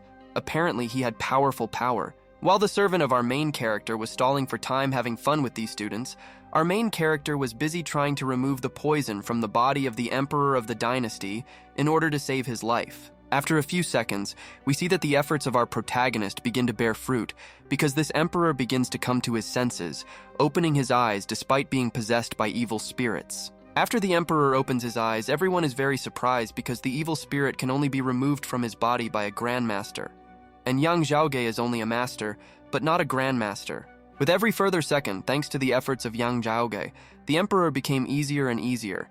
Then the emperor, turning to Elder He, thanked him for his personal visit. The elder was in complete shock when he saw that the emperor, who was close to death, recovered so quickly. The disciple whispered to him that when they arrived, he was breathing very heavily and was close to death. While everyone else did not understand what was happening because the emperor could not return to form so quickly, the 16th prince, standing aside, also tried to understand how it happened at such a high speed. Immediately after our main character received these numerous admiring glances, he only asked one question. Why the hell everyone underestimates him so much and does not believe in him? Meanwhile, the emperor, getting to his feet, says that he was a little injured but is fine now. He is glad that Elder Nahi personally came here. But this place is not suitable for negotiations. The emperor, having returned to his normal state, said that when everything calms down, he will definitely arrange a banquet in the palace of Jingyang City. He invites Elder He and all of them on behalf of Kangmen Mountain. At this moment, the elder who was invited to the banquet only thought that Zhao Shicheng's wounds were incredibly serious. He would never be able to heal himself, which means that the one who helped him is incredibly strong. But after another couple of moments, something strange happens again. We watch as some 3 shots are fired into the sky in the distance. This whole crowd turns in surprise to look at it. Looking at this sight, Yang Jao immediately realized that the elders Dongzhou of Guangcheng Mountain and Dongsheng from the Great Sun Sect were already coming here, and what they saw was a sign telling them this. Meanwhile, the elder tells the 16th prince that they have already missed their opportunity, and the situation is out of control, so he tells the prince that they urgently need to leave here. A couple of moments after the two realize that everything did not go according to their plan, and they need to leave, they actually make a powerful leap to get away from here. The emperor watches this. Judging by the look of the emperor of these lands, who looks at how his own son leaves him along with some old man, we can understand that he clearly did not like this situation. Meanwhile, our main character informs the emperor that the evil spirit has not yet been completely removed from his body. He asks the emperor if he is sure that he himself will be cured in the city without his help. In response to this, the emperor says that Shile has already attacked the palace, and with the help of people from the Great Sun Sect, he captured half of the seal. But since they are no longer in the palace, it will be difficult for him to take control of them. In response to this, our main character clenches his fist and says that the time has come to return to Jingyang. Shile's advantage is growing every second, and perhaps all is not lost. He has an idea. Immediately after the emperor of this dynasty hears that our main character has some idea, he immediately asks him what his new idea is. While our main character answers that his idea is that they can try to reverse the seal using the resources of the Valley of Cloud Mines, we move to the Valley of Ghostly Winds. Next, we watch as our main character, addressing Elder Shu, tells him to prepare everything according to the list that he provided him. He also needs to find the items as quickly as possible. Immediately after this, Elder Shu took this list from our main character. He began to carefully study it in order to understand what items were taken from this list. Next, our main character turns to the Emperor to tell Uncle Shai that he will help him build a new seal. The Emperor agrees and says that they can start. Immediately after the Emperor decides to begin building the seal, we watch as the Emperor places his hand on the ground to begin the process of creating the seal. After the Emperor places his hand on the ground, the silhouette of a new huge seal appears in the sky. Everyone watches in surprise as everything is shrouded in lightning and energy. Watching our main character, we understand that he takes an active part in the creation of the new seal. But then we watch as our main character's personal servant in the background looks away in surprise. Turning back, our main character sees behind him the Grandmaster of the Great Sun Sect. He does not understand how this happened, because they appeared much earlier than he expected according to his calculations. Looking into the sky, we observe a huge number of disciples of the Great Sun Sect who flew here under the leadership of the Grandmaster, who at this moment clenches his fist and shouts the name Yang Jao. Immediately after this, huge explosions immediately begin to be heard in the sky. Our main character realizes that they arrived much earlier than he expected. Besides, it's not just about the Eastern Dynasty. Maybe it was Yan Shu. Looking at the Emperor, who is trying to continue the process of creating the seal, we watch as he again begins to be affected by that same evil spirit, and he again feels bad. Looking at this, Yang Zhaogi immediately understands that the chaos energy has not yet been completely removed from Zhao Shulei's body, and they also have problems with the seal in Jingyang City.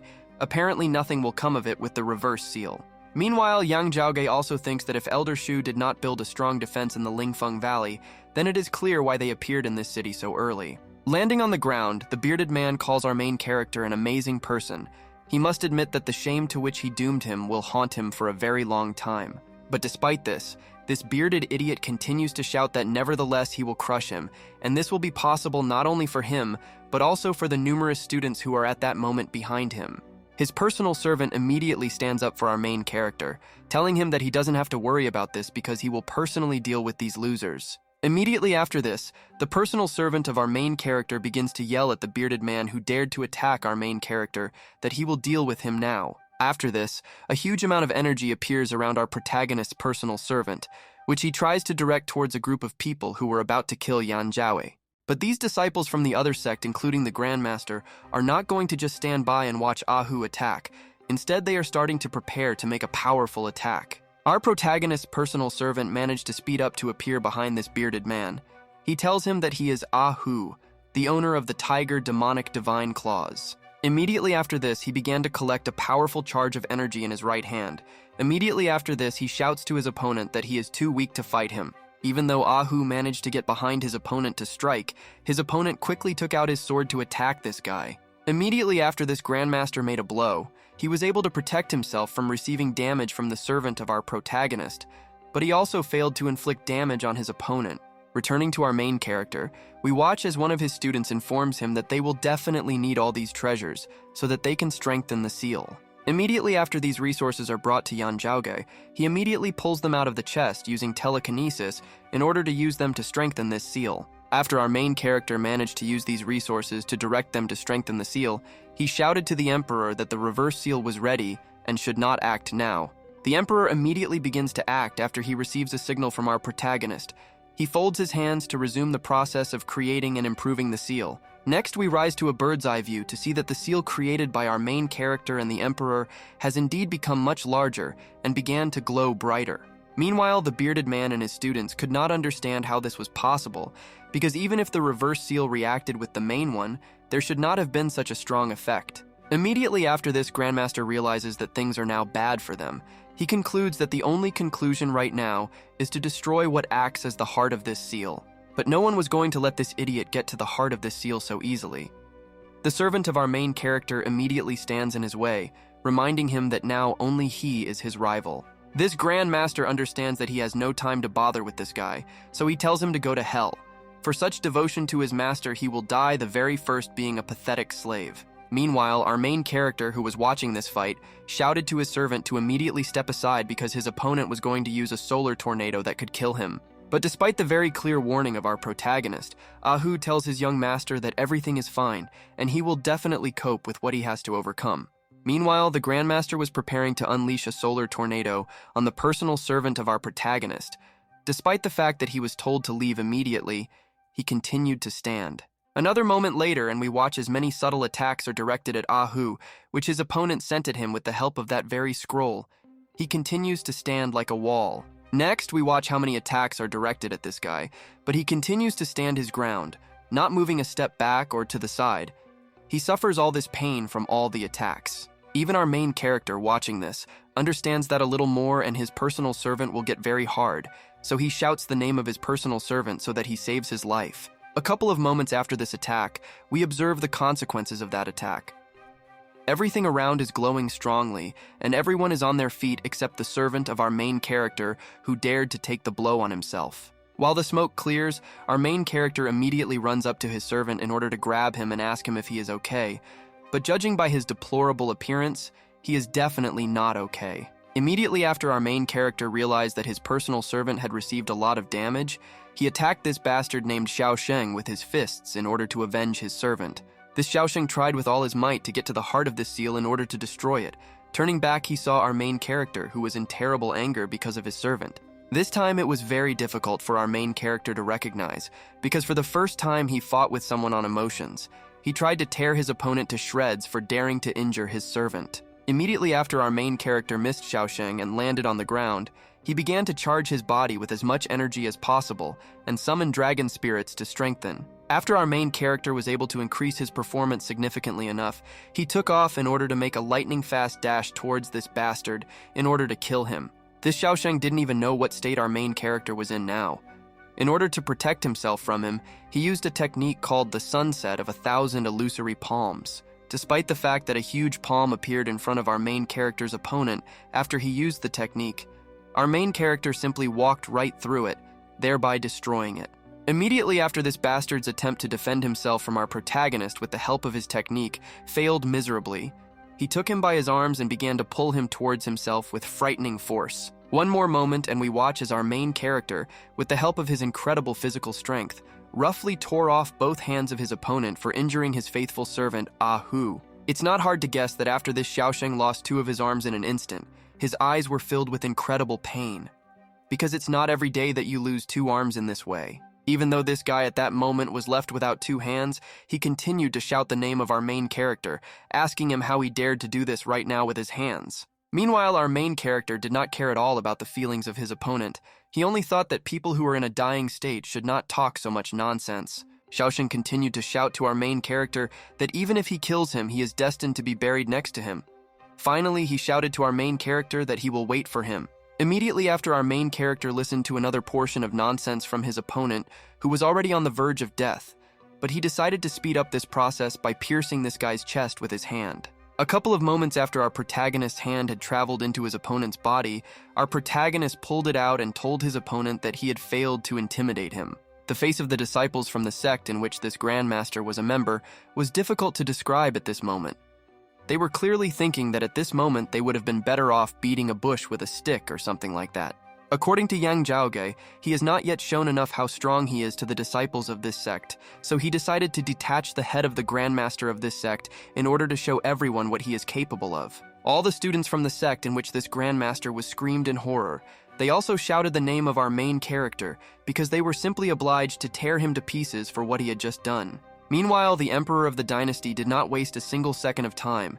He continued to make all his efforts to finally complete the process of strengthening the seal that will protect everyone.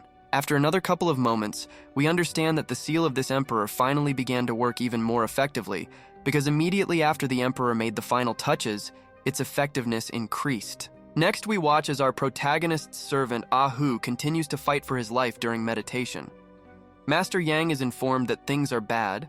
Ahu had the healing armor of a black demon, but even so, after the attack he received, the golden threads penetrated too deep, so he doesn't even know if there is a chance that this guy will be able to survive with the help of his efforts. Immediately after this, his young master joins the fight for the life of this personal servant of our protagonist, and sat down behind him.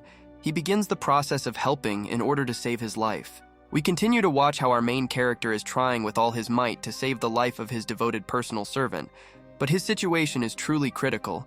He has little chance. Several seconds pass after our main character continues to try to help his servant, but judging by Ahu's reaction, his condition is too serious because blood begins to flow from his mouth. At this point, the course of events ends abruptly and we accelerate for an unknown period of time. The first thing we see is the face of our main character's servant. Everyone pronounces his name so that he opens his eyes. After a couple of moments, we watch from Ahu's face as he slowly and gradually opens his eyes.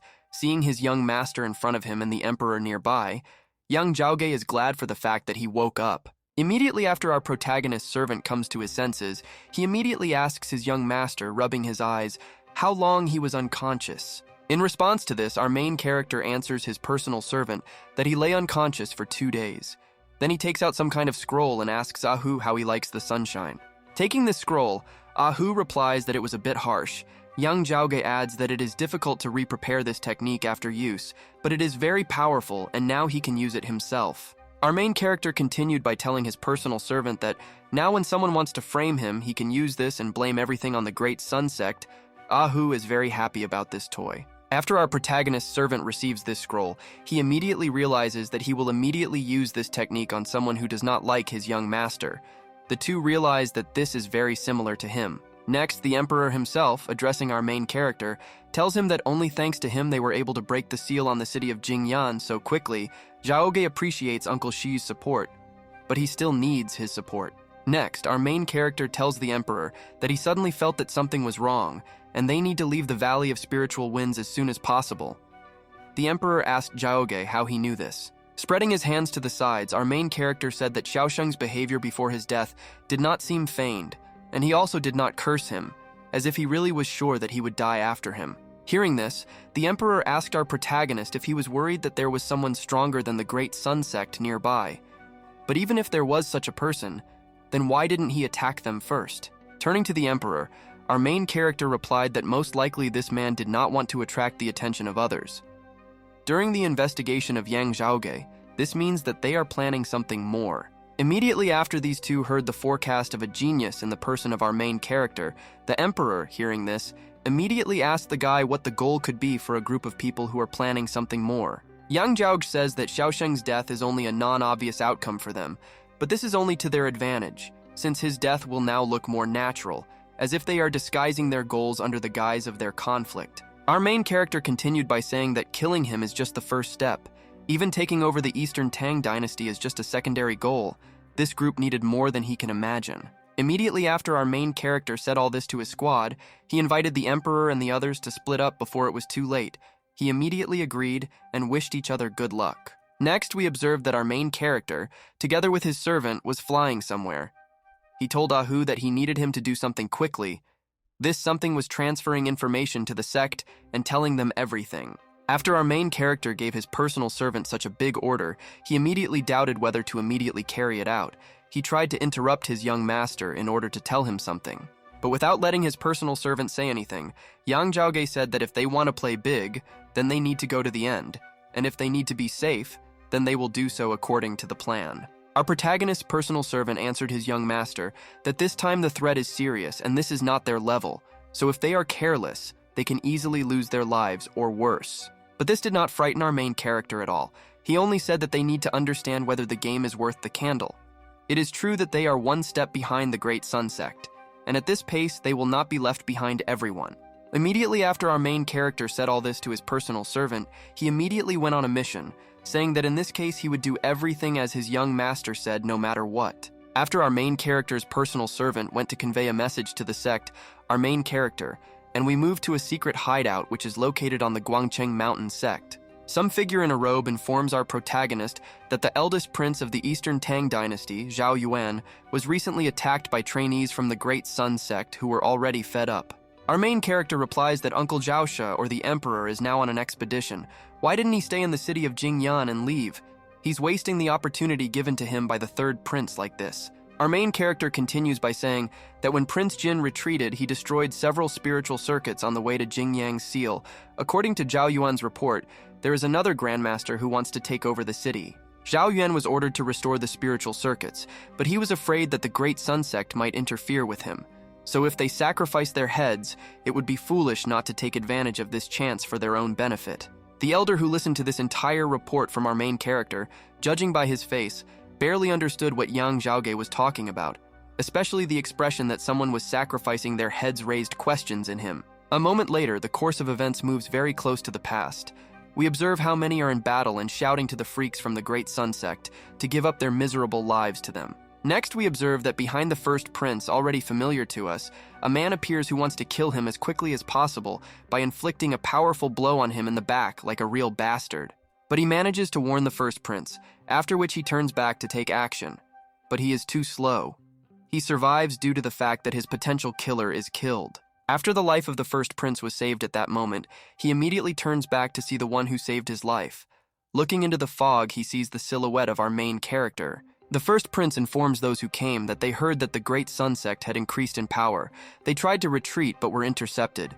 But since he killed Xiao Shen and became famous throughout the world, he needs to be more careful. Immediately after our main character is reminded of his exploits and told to be careful, he returns to the conversation about revenge, saying that it seems he has been gone for a long time, and they probably managed to miss him. Suddenly, something unexpected happens that these two abruptly break off their conversation in order to look somewhere to the side.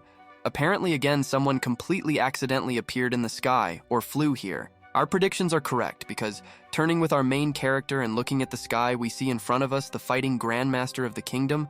We also notice that he has a large scar on one eye. After this battle, Grandmaster looks at our main character. He is surprised by the fact that he really came in this case.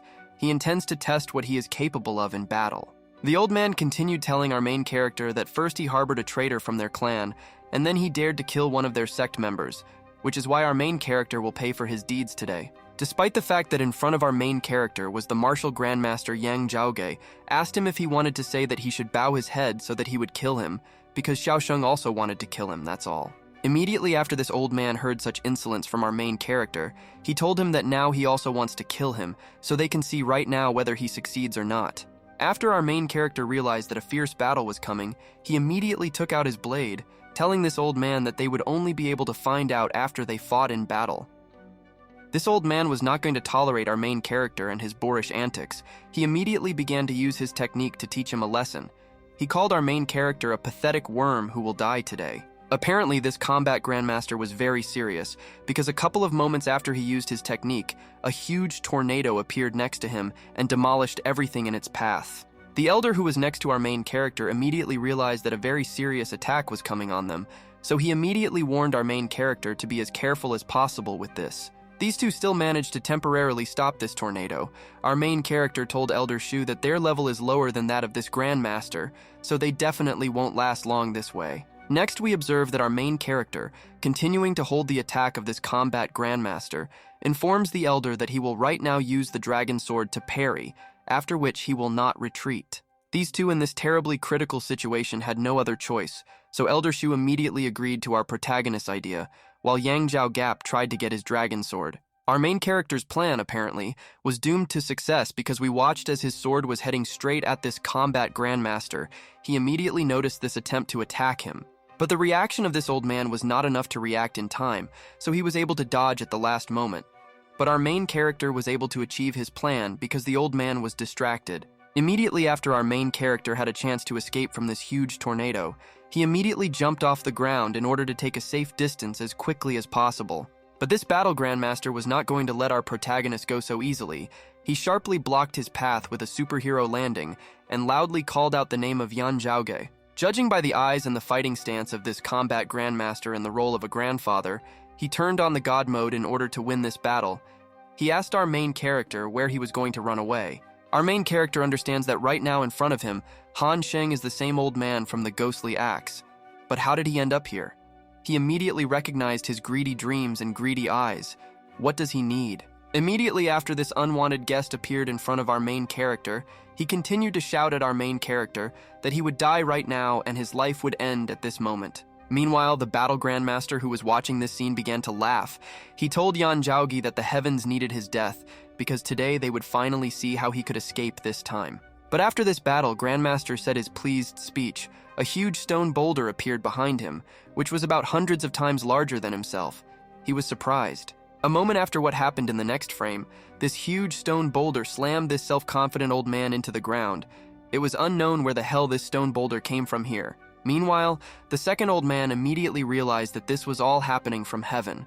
Directing his head upward, he asked what the hell was happening there. He demanded that they immediately show him from above. Meanwhile, our main character and the elder who was with him began to greet the one who appeared from the heavens.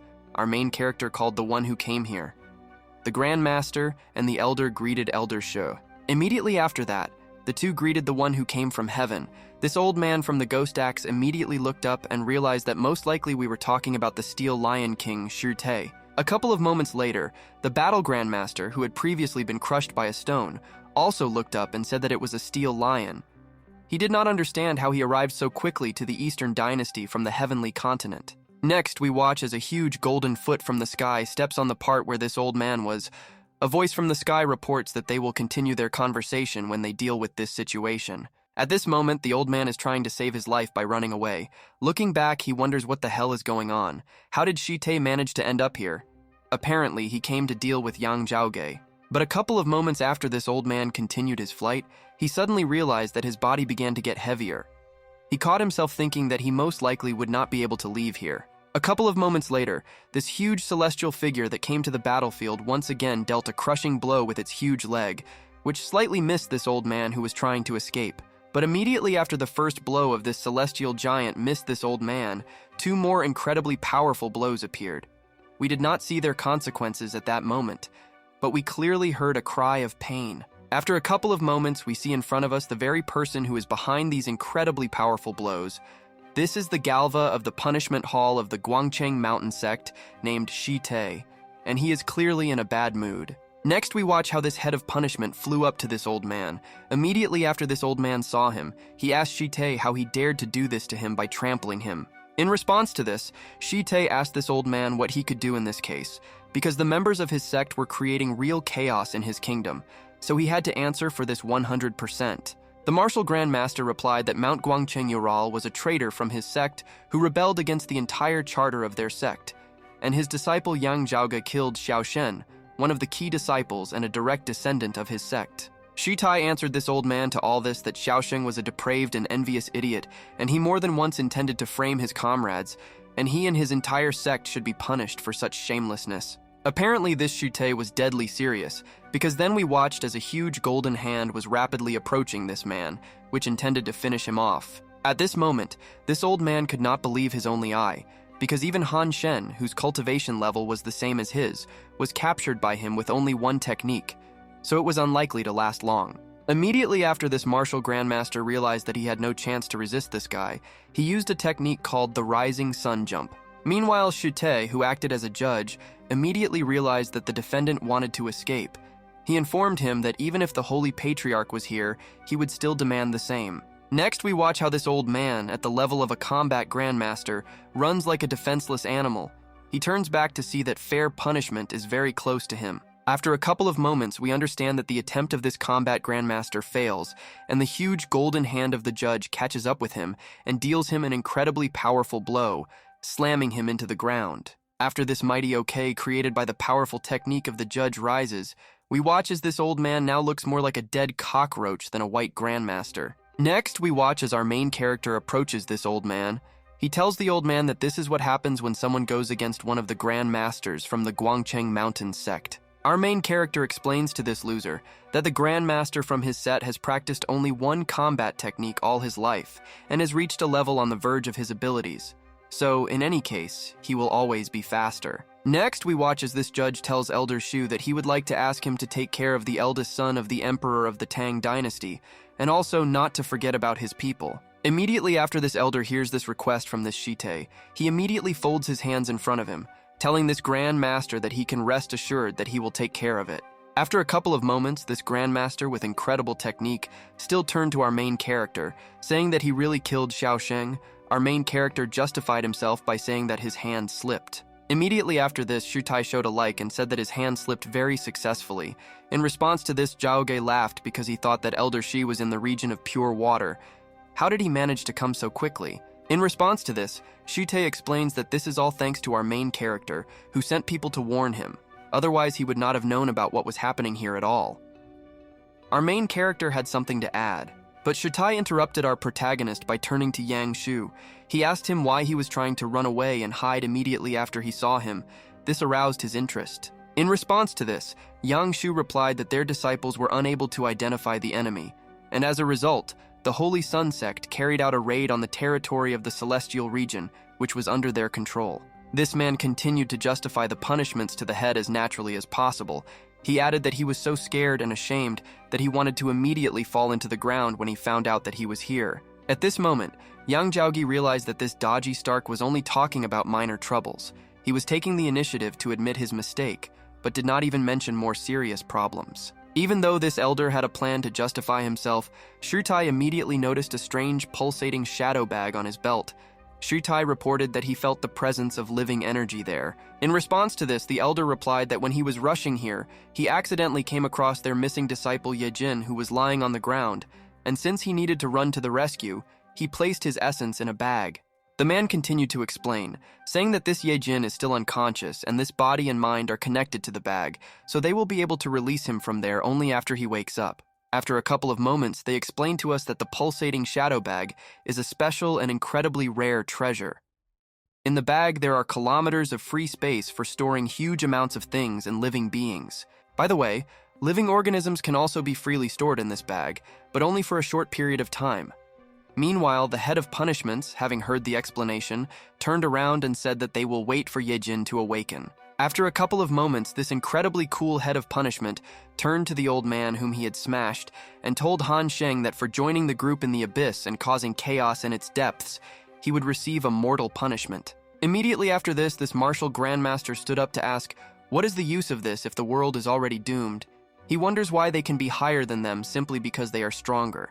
Lying on the ground, this old man continues to say that when this abyss opens and the 9 hells are set up to destroy all life, they will create a new world, and then they will see who will be the new ruler of the world. Meanwhile, the second old man continues shouting that even though he was defeated by falling at their feet, he will still keep his mouth shut and won't say anything. But Shite shouldn't rejoice so quickly because it's not the end yet. The head of punishments in response to this replies that the transformation of the abyss has subsided for some time, but he knows that they will not stop with their plans, and these were all just precautionary measures. Despite the fact that this old man is simply in a terrible situation and very soon a cruel death awaits him, he refuses to confirm any information because he keeps his mouth shut. After a couple of moments, our main character joins the conversation. He took out the same amulet that he received in the Abyss City and says that it seems they need something from him. He asks if this is the amulet they are looking for. Our main character continues by saying that between them, apart from Zheng Yuan, there were no battles or quarrels. And as for the connection, he was connected only with his student and his brother Ye Jin. He received only this medallion from Ye Jin. Looking at this old man who was in the custody of 2 students, our main character tried to guess, saying that if this old man needs this medallion so much, then he is definitely going to do something with it. Despite the fact that our main character managed to surprise this old man, he continues to shout to Yang Jao that he will not tell him anything, because he turned out to be not so good, and for this reason he was captured by them. A couple of moments after this, we watch as Shite reports that it doesn't matter, but suddenly he is interrupted after he sees that the shadow bag begins to move, and something comes out of it. The elder standing in the distance, who owned this bag with miraculous properties, immediately informs the others that Ye Jin has finally woken up, and he decided that it was time to get out of the bag. It's not hard to guess that immediately after this guy woke up and came out of the bag, his gaze immediately fell on our main character, whom he simply could not stand for a very long time. Immediately after Yejin is convinced that the same Yang Jao is standing in front of him, several emotions are mixed at once on his face: incredible anger, puzzlement, and surprise. Meanwhile, the head of punishments informs that his name is Shite, and he is responsible for the execution of punishments. He informs Ye Jing that if he believes that he was treated unfairly, he can contact him. That is why he can tell all this to the head of punishments, but he also warns him that if his words are really true, then he will not be offended and justice will be restored. In response to this, Ye Jin replies that all the members of the Guangcheng Mountain Sect swore allegiance to the Yang family and their son, and his father is the chief elder like Shutai, and how then can he insult him in this case? In response to this remark, Shite replies that he did not intend to insult anyone, especially Yang Jao, for his sake or anyone else. But for the sake of justice according to the rules of the sect, he is ready to turn a blind eye to this. Looking at our main character, this chapter of punishments reports that he personally raised Yang Jao and watched him grow, but that is why he will not forgive him for such mistakes. Yejin says that when he arrived in Eastern Tao before he joined the sect, Yang Jao stole his childhood love, and when he appeared, he began to see him only as a thorn. And during their last journey to the Dragon Abyss, Yang Jao tried to kill him without leaving a trace, so he developed an insidious plan that involves the help of other people. Finally, this offended Yejin replies that he is very lucky that he is generally lucky to remain alive, but at the Ice Dragon pool, Yang Jao tried to kill him again, and this was the third time. Immediately after Yejin answered, he told all 3 cases when our main character tried to kill this guy. The head of punishment turned to Yang Jao and asked him if he had anything to say. Our main character said that one day Sister Lin made a choice, and he did not interfere with their relationship. That time he had the spirit of the Ice Dragon, and he taught him a lesson because he accidentally insulted him, but he admits the mistake. Moving on to the incident in the Dragon Abyss, our protagonist replies that the person from the Red Spirit banner wanted to kill him. They relied on the essence of the separation flame to set traps. Yang Zhaoji continued telling Yejin that he needed his goal, that is, that same flame essence. But before that, he knew nothing about it, so he couldn't set him up for this no matter how much he wanted. Finally, our main character told Yejing that if he doesn't believe him, they can hold a blood and soul creation ceremony to recreate these events and allow the Grandmaster of the Elders to decide the outcome. After our protagonist replies that he doesn't care at all and can let it happen, Yejin replies to our protagonist that he agrees to recreate the events. Immediately after this, the two told the Elder Grandmaster to begin the ceremony. He told the two to silently think about that moment, but not about what they see, but about specific events and times. Immediately after the head of the punishment tells the two what they need to do for this ceremony, the two bite their fingers in order to draw the blood necessary for this ceremony. Then the repetition of events begins. We hear voices asking how he dared to attack his brother, this old man. Does he really want death? Then the remarks from that moment continue. During this repetition of events that had already passed, the head of punishment immediately realized that our main character was saying everything correctly. Then he informed Yejing that it had been proven that this was all a misunderstanding. Immediately after the head of the punishments voiced this, Yejin began to shout that this was a lie, and the guy again spoke to Xiao and the others. He was sure that he deliberately threw his furnace to kill him. In response to this, Shite replies that this ceremony can indeed be faked, but this can only be done in one way. Namely, through the conspiracy of both participants in the ceremony. He asked the guy if he was at the same time with Yang Zhao. Immediately after Yejin heard such an accusation from the head of punishment addressed to him, he immediately became seriously angry and entered combat mode. He was ready to tear to pieces anyone who stood in the way. At this moment, the chief of punishment and the Grandmaster of the Guangcheng Mountain Sect in one person understood that Yejin's nature was very cruel, and it was not like his true nature. Perhaps it was due to his fiery patterns on his body. Apparently, our main character also suspected that something was wrong. That's why he asked Yejin, who was angry about how little sister Lin died. Apparently, our main character had a plan. After this guy thought for a moment, he immediately began to shout to our main character that everything happened precisely because of his fault, and that younger sister Lin was dying precisely because of him. Meanwhile, the elder standing aside and watching this realized that Yejin no longer controlled himself, and when he found him, he thought that he could use her to kill Yang Zhao. Even though Yejin was completely crazy with his anger towards our main character right now, Yang Zhao remained calm and asked this guy if the person who killed her was himself. Immediately after Yejin hears this question from our main character, he gets incredibly angry and throws a punch to the side. He shouts to our main character that if he didn't force himself on her, then she would be with him. Even the head of punishment in this sect understood that this guy had definitely gone crazy. Meanwhile, our main character continued by saying that, thanks to this ceremony, the Grandmaster Elder saw everything. Yang Zhaoji continued by saying that Yejin's split physical shell is turning into a new body. This is a very unusual phenomenon, and it all started with strange lights and shadows emanating from his ring. Our main character continued by saying that it seemed strange to him, and over time there were more and more doubts. He asked the Grandmaster if he had met some of the strongest demons in hell, and if he saw similarities. In response to a question from our main character, Shite replied that there are similarities, but they are not 100%. Yang Zhao added that inheriting power from a demon through long-term evolution is definitely different from true inheritance. Immediately after Shite heard our protagonist's assumption, he asked him if he thought that Yejin was the true successor of the hellish demon who gained power thanks to his ring. In response to this, our main character immediately replies that this is his theory at the moment, but they still have to find out the truth through research and study as this case continues. Meanwhile, Yejin, who had completely lost his mind with anger, rushes at our main character. He shouted to him that even though he caught him, he would not have enough strength to kill him.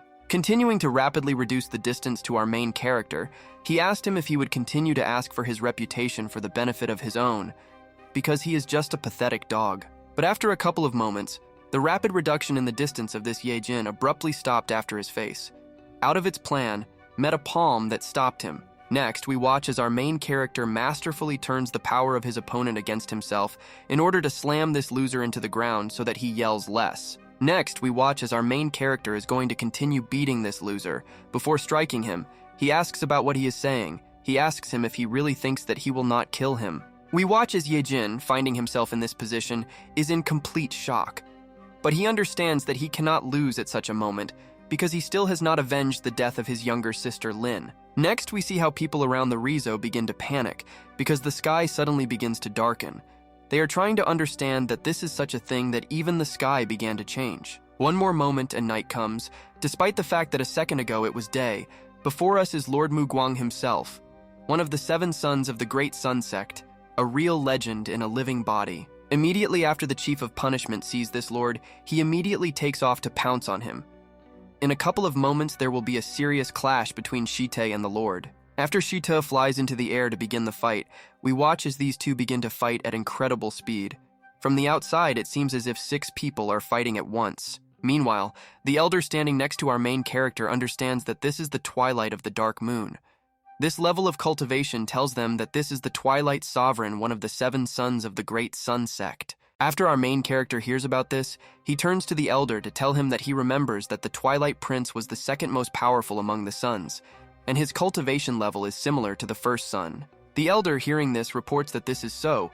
Although his status is lower than that of the sovereign of the great sun, he is not a little weaker, and among the members of the sect, he is one of the strongest members in general. The old man continues saying that, moreover, everyone knows that among the 7 sons of the great Sun Sect, it is the Twilight Son who kills more than the rest, although he tries not to stand out. Immediately after our main character hears all these facts about this man, he understands that most likely this lord has a high opinion of him, and it seems that he did not kill Xiao in vain. Meanwhile, another elder standing aside realizes that he falsely blamed Yang Jao for the death of Lin Yua, and soon he will begin to blame him. But still, the only thing he is afraid of is that he will be caught in other crimes. Immediately after this elder realizes that he urgently needs to escape. He will understand that now is the most opportune moment to take advantage of the chaos to escape and come up with a new plan. Our main character at this moment immediately begins to shake his head in different directions. He understands that this elder and Ye Jin were planning to run away. They even did each other a favor by running away in different directions. But Yang Jao understood that while the head of punishment detains this Twilight Prince, he has some free time, so he confidently declares that none of them will be able to escape today. Watching the old man run away, he thinks that he is lucky because the Twilight Sovereign covered the whole earth with darkness, so it will be easier for him to escape, and sending him to his grandmother's house would be an ideal idea. Immediately after this, we move to Ye Jing, who at that moment also tried to escape, but his escape immediately ends after he hits his face on this elder. Immediately after, these 2 idiots, who were trying with all their might to escape as far as possible from here, hit each other during their escape. A small accident occurs, and they fly apart. Next, we watch a comical scene as these 2 idiots begin to point fingers at each other, because they 2 idiots really collided with their heads just like in the cartoons while escaping. Apparently they did it at the wrong time, because then we watch how our main character slowly heads towards these 2 idiots. He is surprised that he always has both friends and enemies. Immediately after our main character realized that these 2 idiots collided with each other while they were trying to escape, he immediately realizes that because of this incident, they were able to save him a lot of time. The shocked elder asks our main character why he stopped him, because it was his fault that he delayed the transmission of the message, and you and others were attacked by a sect. But now he needs to go to the sect. In response to this, our main character told this old man that he did not need to rush because Ye Jin did not know how to use the Taoist palm technique, and Elder Yang was the first to discover the corpse of Sister Lin. The old man replies that the fight between Elder Yang and Elder Feng was very intense, and so he decided to use him to undermine Elder Yang's reputation. The old man continued saying that if he were found guilty, Elder Yang would not only lose trust, but would also be despised for failing to raise his son, so Feng would ascend to the throne. After this old man explained to our main character this is all as it is, he only patiently asked Elder Yan if this was all. The elder replied that he had already told him about all his mistakes. Yang Jao further replied that he would like to learn Elder Yang's skill of omitting small details, so he asked him to let him ask something else that was equally important. Having pretended to be as serious as possible, our main character asked this elder how the Great Sun Sect could find out about the location of Elder Shu, with whom he was and himself. Elder Yang asked our protagonist if he meant to say that he was leaking information to the Great Sun Sect intending to kill him. He admitted that he acted stupidly towards him, but he did not intend to kill him. In response to this, our main character replied that soon they would find out about everything, then they would talk. Our main character was suspicious of the relationship of this elder with Ye Jing, or rather between him and the hellish demon. Immediately after our main character directly accused this elder Yang of having a strange relationship with a demon who lives in Ye Jing, the elder shouted what nonsense he was talking about. Meanwhile, our main character answers this elder that he also knows how to throw dirt just like him, so he should be more careful with this skill that he annoys everyone. And the elder answered our main character in response to his dirty accusation that the hellish demon is the sworn enemy of all 8 holy worlds, and anyone who dares to cooperate with him will be treated accordingly and instantly executed.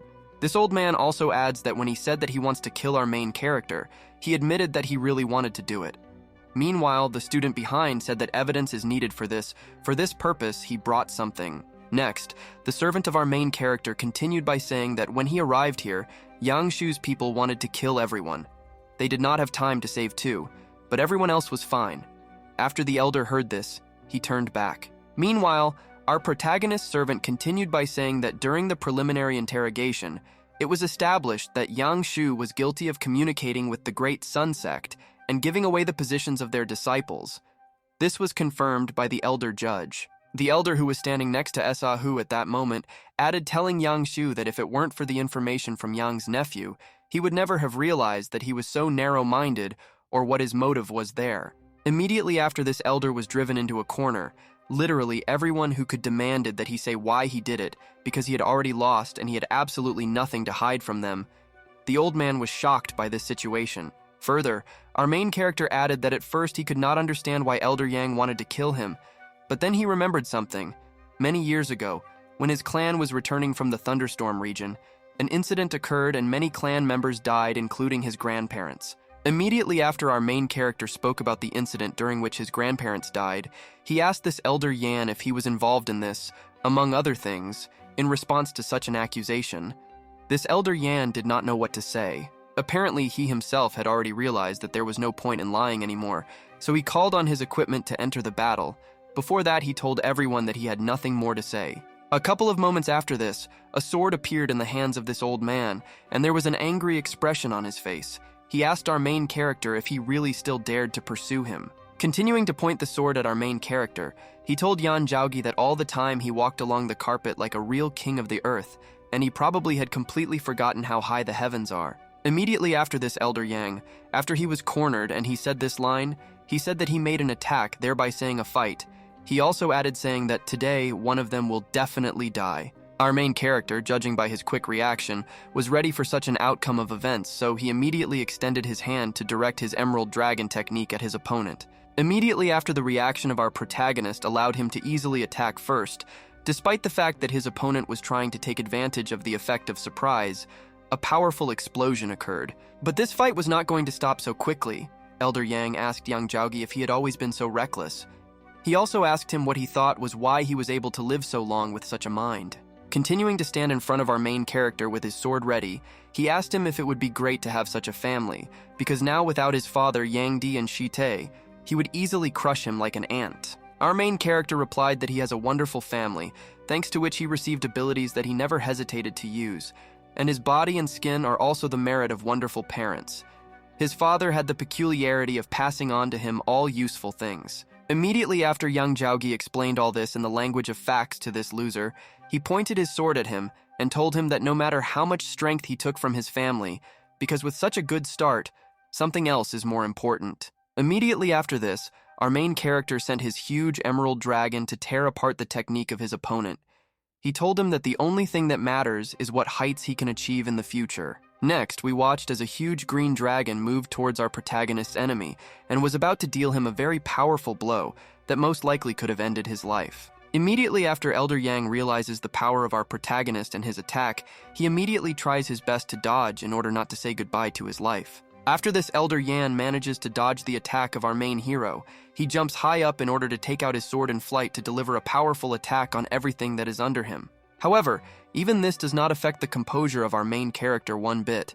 Seeing that an attack is coming on him, he simply takes out the very bomb that he made called the Ice Dragon Bomb. Immediately after our main character uses this bomb, it immediately changes everything that was around him. Despite the fact that the weather was not winter, now it seems that winter has come. Immediately after our main character uses this Ice Dragon Bomb, we watch as the energy that is released with this bomb envelops the Emerald Dragon, and he becomes even angrier and attacks directly on the opponent. Immediately after the powerful attack of our protagonist meets the attack of Elder Yang, a powerful explosion occurs, and it spreads snow everywhere. This entire battle is observed by the servant of our protagonist, Ah Hu. A couple of moments later, we see a puzzled Ye Jin in front of us. After our main character released this Ice Dragon Bomb, this seemingly ordinary snow began to freeze those it hit. That is why, immediately after particles of this snow fell on this guy, he began to look at his hands and understand that his body was turning into an ice statue with every second, and he could not do anything about it. After the smoke from the explosion after the collision of two attacks dissipates, we watch as our protagonist's opponent emerges from the created blizzard. He is also affected by the freezing effect from the bomb. After Elder Yang emerges from the blizzard, he looks at his hand and also realizes that he is gradually turning into an ice statue. He also realizes that the situation is not in his favor. Immediately after Elder Yang emerged from the blizzard and concluded that the best solution would be to simply retreat from this battle, the faithful servant of our protagonist runs towards him with that same scroll. Apparently, this was all planned by our main character, because immediately after Ahu managed to meet the fleeing enemy, he smiled and began to use the very scroll containing the deadly technique. But when this Elder Yang realized what kind of scroll the servant of our main character was holding, alas, it was too late because Ahu had already used the scroll, sending a deadly attack at this idiot, which began to cause enormous damage. After a few quick moments for Ahu and very painful ones for the Elder, we watch as the effect of this scroll ends, and the servant of our main character, judging by his face, is clearly dissatisfied with this fact. Despite the fact that Ahu had just used an incredibly powerful technique, thanks to the scroll, this Elder managed to stay on his feet. Ahu immediately noticed that this was very good for an Elder. Immediately after, this man realized that everything was going very badly, and his body was starting to freeze further, and he still received many injuries. He shouted that the time of these two little bastards was over.